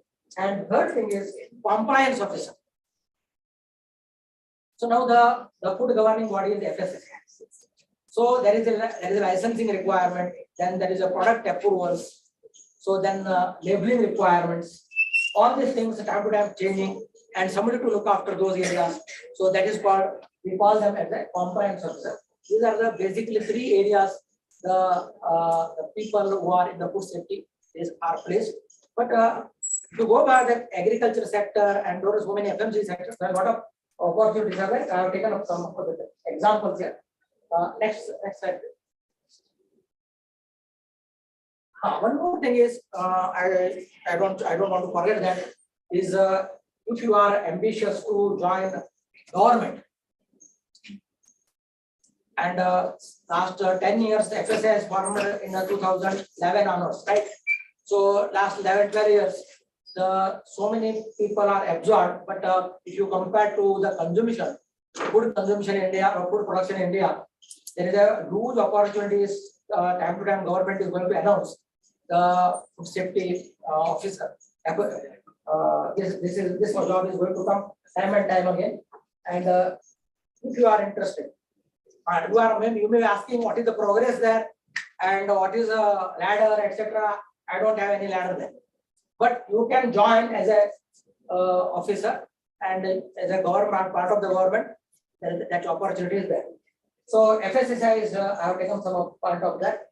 Then what are the departments are going to recruit them? Department of Safety, Health and Government of India, SPSC, State Public Service Commission.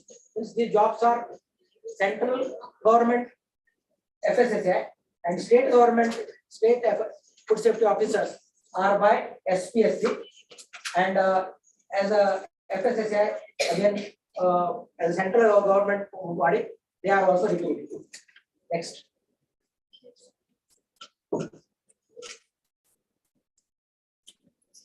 But one thing is that if you 1 or 2, 3 years experience with the FSSAI, there is a good value for you in the industry because you know government rules, regulations, etc. So private people again call you to join. That opportunity is there. So that is the reason I have put over here. Food manufacturing sector, definitely they will ask you. But earlier 4 or 5 years experience of as a FSO, food safety officer. Then agriculture sector, state government, central government, anyway is there. Next slide.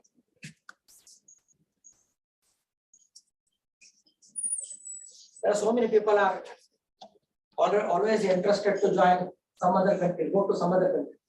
So such opportunities are also there. So I have given some ideas over there. These are the countries: United States, United Kingdom, Canada, Australia. Some of the top locations. Students are interested to pursue food safety, food technology or related courses. Eligibility requirements: candidates must have received a grade of 70% in 10+2. Candidate must have completed a bachelor degree in nutrition, food technology, biotechnology, or close related discipline in order to pursue master degree. Candidates must pass a different English language proficiency, as you know all the things. And 6.5 on the exam under the higher. And a statement of purpose (SOP) is required for the applicants relates to updated curriculum vitae. Then 2 letters of recommendation from last institution to apply attend outlining the applicant's academic qualification and professional ambition are required. The individual may apply for scholarship and study abroad in order to receive financial aid.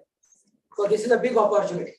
Most of the people think that engineering people only are going abroad, right?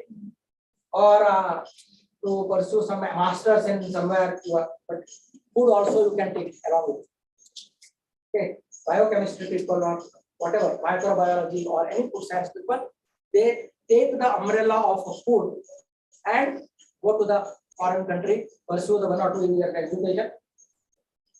Sky is open for it. Okay, next. Food safety career in agriculture sector. Most of the students are here from Mumbai, right? Yes. How many members are ready to go to Satara, Angli? At least Monday to Friday.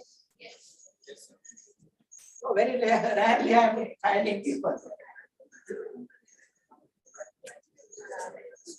So in the future, the real growth is there in the agriculture sector. And one more thing is that, so not to join any of the industry, etc. You first day onwards you can start a freelancer job. The organic certification is the one biggest opportunity in our country now. Okay, so you people are having some knowledge of science and agriculture, or you can develop the agricultural ideas and go to the villages and small cities, etc., where agricultural land is there. Help the farmers, start working with them, and it is interesting also. Last so many years you are seeing the TV, etc. Go there and don't see the TV for some years or some months. Okay, that is better. Better cool life is there. Start enjoying that and very close to the nature. So let us see what are the opportunities. Agriculture and food science ensure the productivity, safety of the food, processing and agricultural production, work in the research universities, private sector, federal government, and whatever government most agricultural and food science work, full-time officers, laboratories, and etc. But in India, these are not there, but foreign countries, these opportunities are there. Agriculture of food science technicians. Measure and analyze the quality of the food, agriculture work. So this is one more opportunity. Food processing operators. Microbiologists have a very good opportunity in the agriculture sector.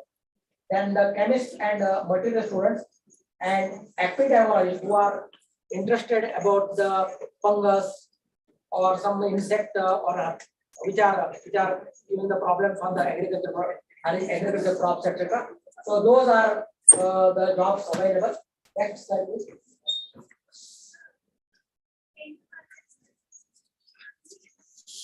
So what is the organic food?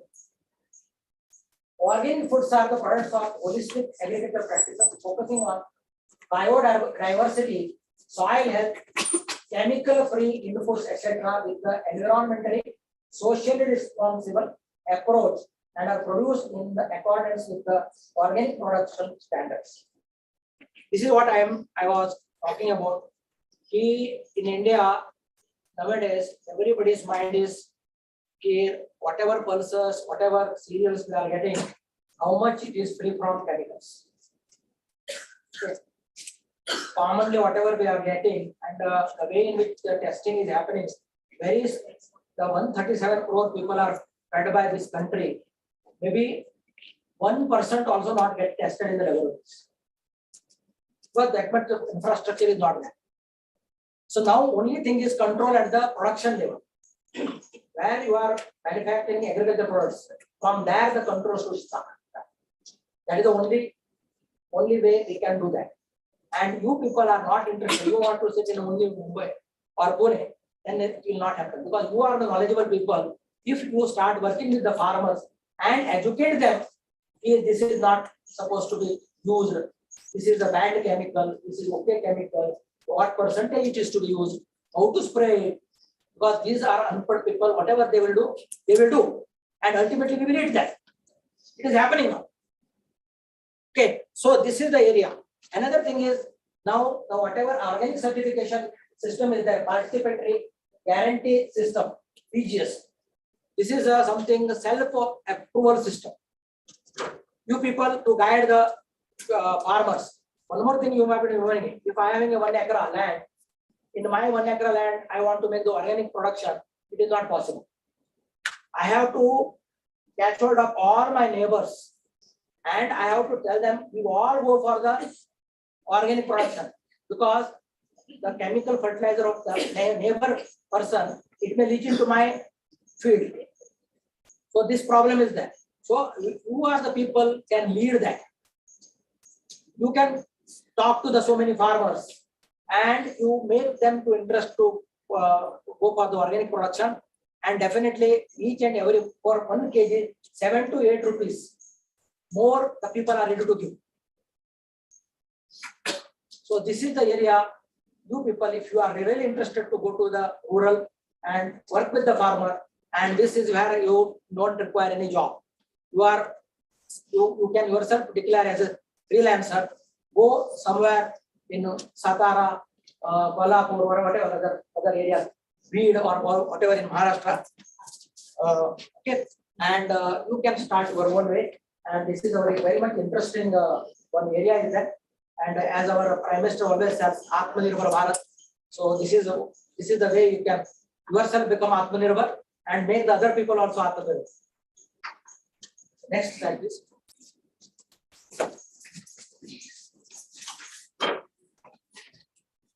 So just read that. I am not going to read that. I will give you some time. What is the food processing? I think you have some academic chapters also food processing you have completed.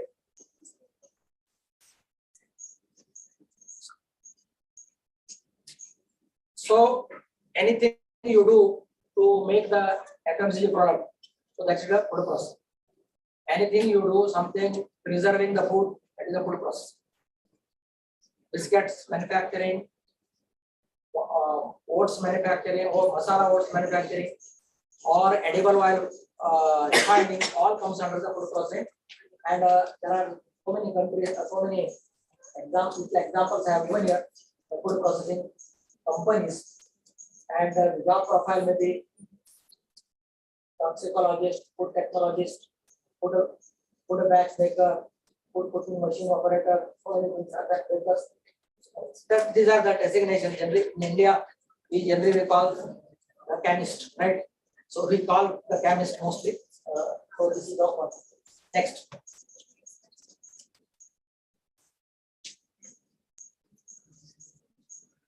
So these are some biotech companies are there open for you, particularly biochemistry people.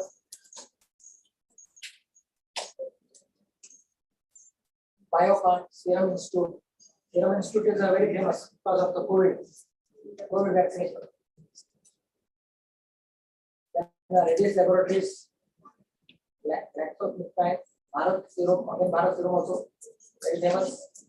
So these are the areas you can have a job, possibility of the jobs. Next. Here also one opportunity is there. As I told you, in our country, the laboratories are bare minimum, and we want laboratories to come up, more and more laboratories to come up. So you 3-4 people to join together. There is a government who is totally supporting all the new organization to set up. So you can take subsidy from the government, etc. You can start small that, and this is opportunity. Other than that, also the chemist position and coder position, then so many different positions are there in any of the lab. So skills required, knowledge of the analytical methods. One thing is that so little deep into that attitude is required. A little deep go into the chemistry. Okay, otherwise don't join. You join production. Production nobody asks the formula or reaction. Okay, the laboratory if you are joining, somebody will ask the reaction. So if you are good with that, so join laboratory. Otherwise, production is a better area for you. Next slide.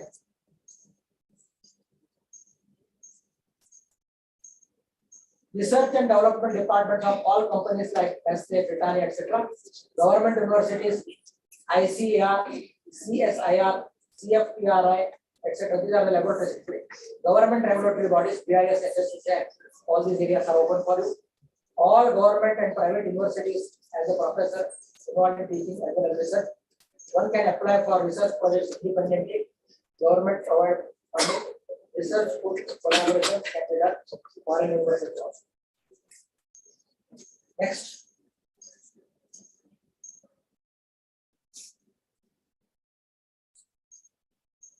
These are the generally job responsibility. I think one more earlier one slide is there. Okay, next. Next. Actually, that slide I would have. Okay. The key skills required regulatory affairs. Regulatory, as I told you, regulatory affairs is one more area where you can join in any of the FMCG organizations.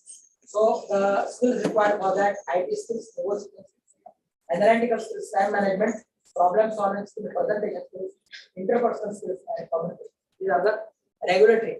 Each and every organization, one or two people are definitely required for the regulatory affairs. As I told you, the licensing and product approval, etc. And one more thing is, if you are developing food science, so you can join cosmetics also. You can go fine or pharma also. There is no boundary that only you are looking for only food. So it's not the question. So you can switch over to cosmetics and pharma also. So that in this regulatory affairs system. Next. So what my contribution for you is, I am running one 45 days one course, okay, internship course. This is initially it was happened in the COVID days. COVID days, the organization has told that 25% of the people can only come to the factories. In that situation, the students are not used to get any internship. So in that moment of time, we have started this one course, that 45 days internship program, and it was liked by so many members and so many students, and we are continuing that. So this is a objective of that: empower the students to be proficient in seeking opportunities in the industry and elevate the knowledge and new joiners and to the next level. You are the people targeted for that. If you will give you 45 days internship program, that will run only Friday, Saturday, and Sunday, 7 to 9. Okay. So we are going to take you some syllabus. I mean, here is what is the syllabus. So with that syllabus, you are prepared to face the interview. Because anyway, any organization take it one or two interviews definitely are, right? So for that, we are preparing you.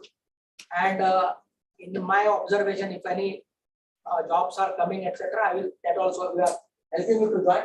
So what is the program? We are industry experts, share our years and years of experience with you. Then connect with the live industrial situation, give examples, give appropriate assignments and projects. There are 2 assignments we are going to give you and 1 project. So you have to do that. What will be the final takeaway? New learning for participant which was not the part of the academic education. Even though you some of the courses, some of the syllabus you go through, it was already covered in your syllabus also, but we are repeating that because that exactly is going to be used in the industry, and how you have to approach that. That is the part we are going to take. Integrated regulatory compliance system, and learning opportunity to the beginning of the professional life, competency and capability building to take up the job for full business, freshers, graduates, postgraduates, ready to face the technical interview, motivate to take up entrepreneurship. So what is the syllabus in that?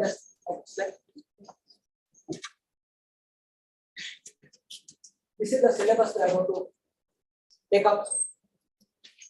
Food business regulatory compliance, international food control system, laws, regulations, and standards, guidelines, food safety management system, health supplements, nutraceuticals, food safety standards for food recall procedure, food safety standards, fortification of foods, food safety standard of organic foods, food packaging regulation, food safety standards, labeling, advertisement regulation, food safety standards, food safety auditing regulation, food safety standards, laboratory sampling analysis, laboratory management, and legal methodology. So these are the particularly these things are supposed to be any of the food organization. If you join, these things will be 100% required. So we have taken a stream of those subjects and we are going to take it up for the 45 days. So our main interest is to prepare you for the interview. And one more thing you remember, when we take this course, this syllabus, you have to learn fully and you are given certificate. And when you go to the interviewer with this certificate, so that becomes a bracket for your questions. So within that only will the interviewer will ask the question, but you should be prepared for that. If you are attending my class, then you are not prepared for that and it's going to interview, then it will boomerang reverse. So that also I am making you caution. Okay, what 45 days the course is that you fully take that interest in that, prepare yourself and go for the interview. It will help you. Next. So this is our contact address, etc. Any questions from you?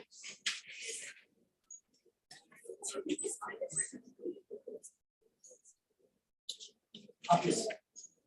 There is there is no classes for FSSAI government exams. So would you suggest some classes for it or some links or something to study for?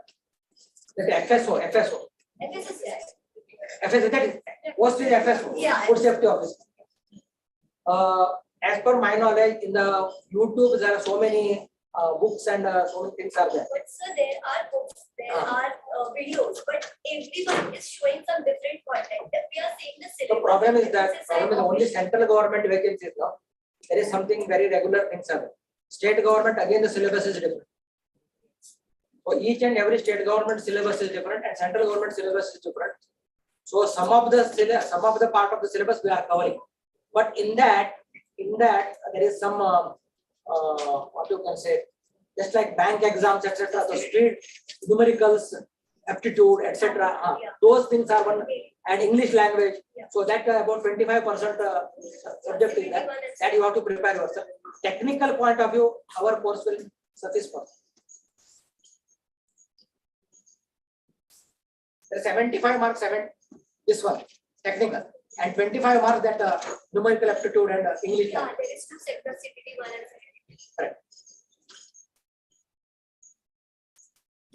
Any other question?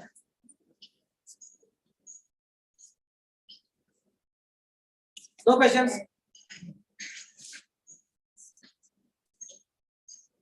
So how many are ready today with my talk to go to Satara? No, really I'm talking about it is a you can prepare yourself and don't join. Means I'm not discouraging to join. But, the first day itself you become Atmanirbhar or self-sufficient, and it is possible only in the organic cultivation. It is possible. Any question from anybody?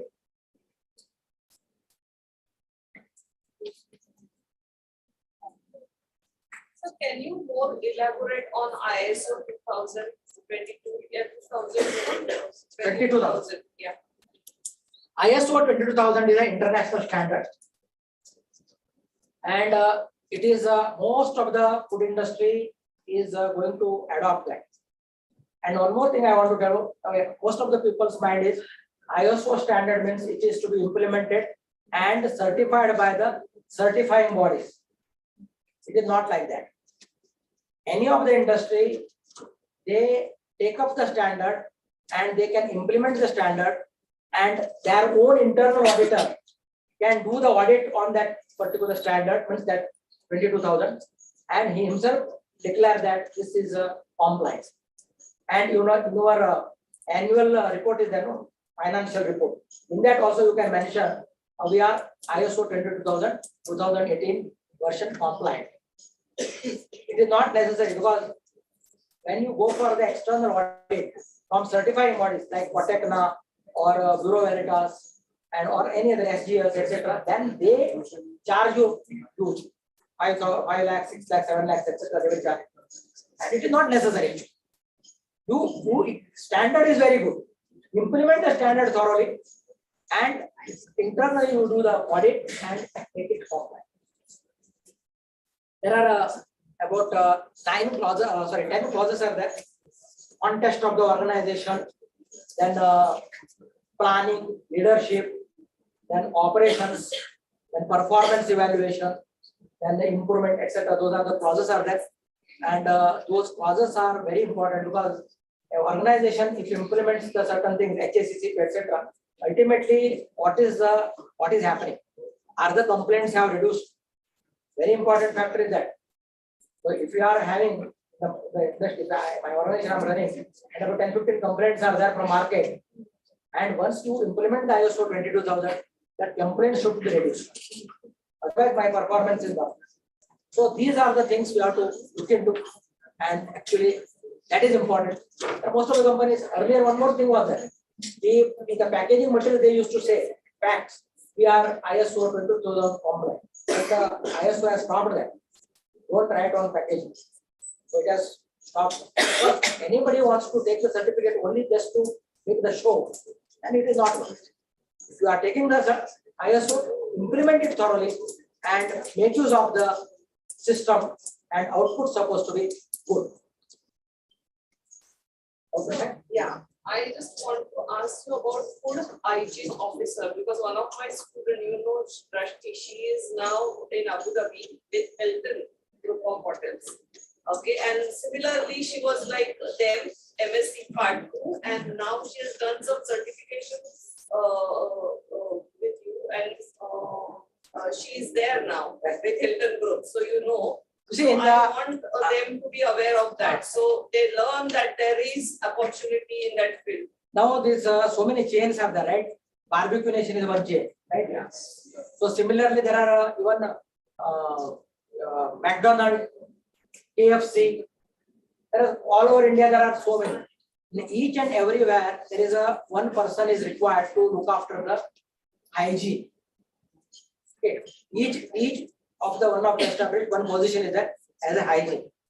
And what you were talking about, Dusty, she was the one particular, for example, Mumbai. For Mumbai region, she was auditor. She started with Parvekinesh. Yes. She auditor. So auditor's job is suddenly, without informing, go to that unit, and what is the status of the hygiene. So she worked for I think 2 years. She worked with Barbecue Nation. I was coming contact with her. Yes. And afterwards she got some foreign job. Yeah. Lot of opportunity. So one thing you remember, for 2 to 3 years or 4 years, you may paid less salary. You have little struggle, but afterwards, fantastic position is there, or future is there, or in the food. Any type of any job you can say, a fantastic future is there, because as I told you, so 137 crore people, are there.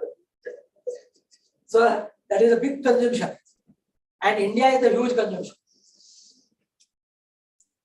and that India is growing. India's GDP is improving. India is growing, and there are so many. And you just to tell me, your parents used to do the cooking, right? In our home, every day cooking was there. Nowadays, how many days cooking is going on? Still going on. Most of the families, the cooking is not happening properly. Every time you are asking food from outside. Right or wrong? At least still your parents might be cooking, but you are people when join that, I don't think you are cooking. So the food is taken from outside, right? This is a cultural change. You have a good income, you have a disposable income, so you are ready to spend money. So you are not going to cook in your home. You will buy so many things, so many variety of things from outside, right? Any questions?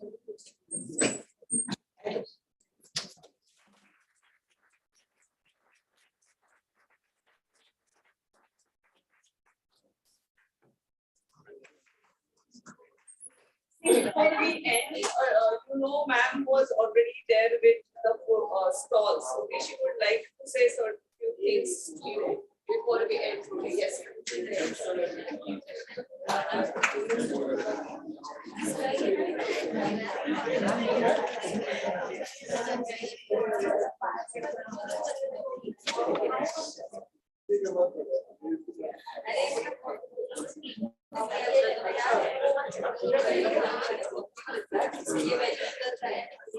Yeah, hello everyone. Good afternoon. So after listening to such an informative session, how's the Josh? Great, great. Thank you. So I am here to share a few things. I'll not take much of your time and just 10-15 minutes. So I'll just like to share a few things that how much even thinking this side of your life is also important, that you are maybe second year or third year students.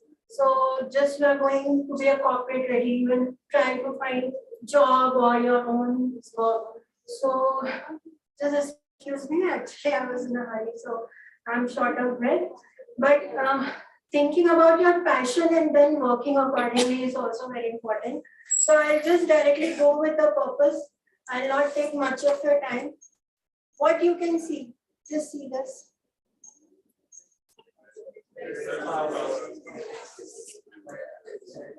So where is the power?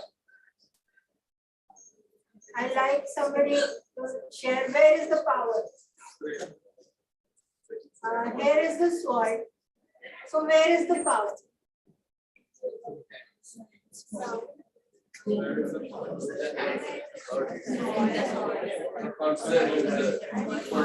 Can you be loud and clear? The one who is seeking. Yeah, thank you. Great, great. Anyone else? Anyone else? Any more answers? Where is the power? Yes, yes. Share your thoughts. Where is the power? Yeah, good, good. Thank you for sharing. So actually, you saw there's a sword and a question, where is the power? So the power, definitely, some of you have answered that the power is in the hands. Who is holding that? But what is hand means? It's the mindset. It's the mindset which will help you to succeed in life. So if suppose that sword is handled by a weak person, so where he will reach? Will he succeed in life? No. But instead of that, if a rusted sword is given to a person who is like Shivaji Maharaj or Rana Pratap ji, what he will do? Just imagine. They will do just magic. So everything is the mindset. And that's, it was a health festival. So I took this topic that how much this is important in life. The mindset can break you or just make you. So just remember in life, whatever you do, just try to see that you have a right mindset and you can do magic in life.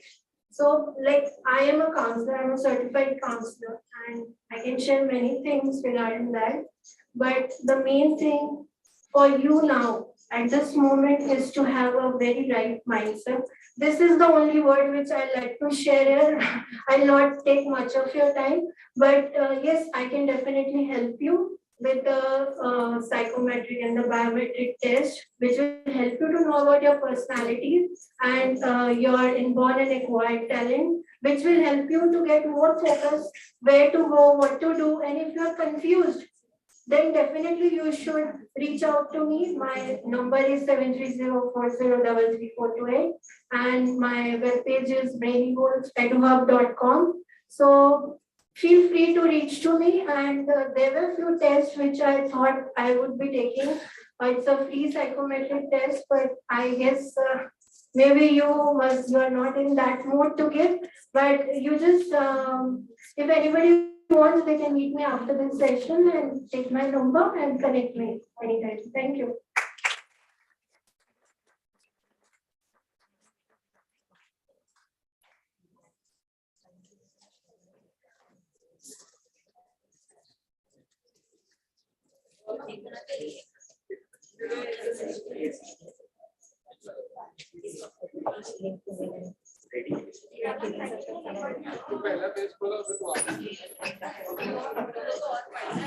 ले और वहाँ जा मैं फिर तभी बोलता हूँ एक ही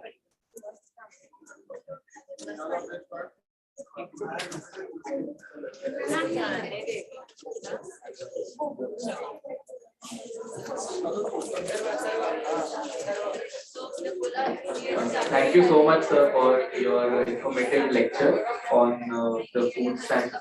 And this is just a small token from our end for the information that we have.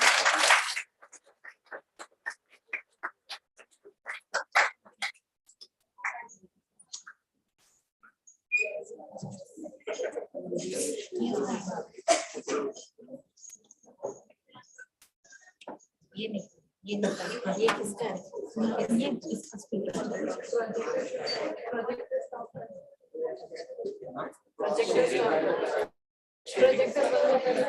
बंद करना है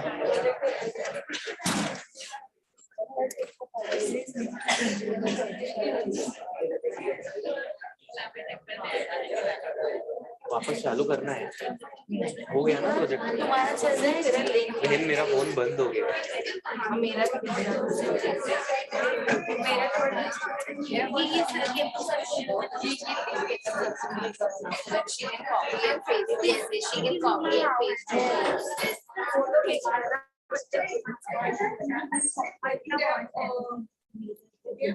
Okay, so we are ending here for today. MS, all of you go to the stalls and wind up if you have not wound up properly because we need आज सब लेके आना है. All PY, MSc part 1 and MSc part 2. सब जाओ and it's not just responsibility of part 2s. Please just go help them out and get the things out from there and put it in chemistry library for today. Okay, tomorrow don't come from biochemistry. I'm not going to do anything tomorrow. So from my side, it will be holiday.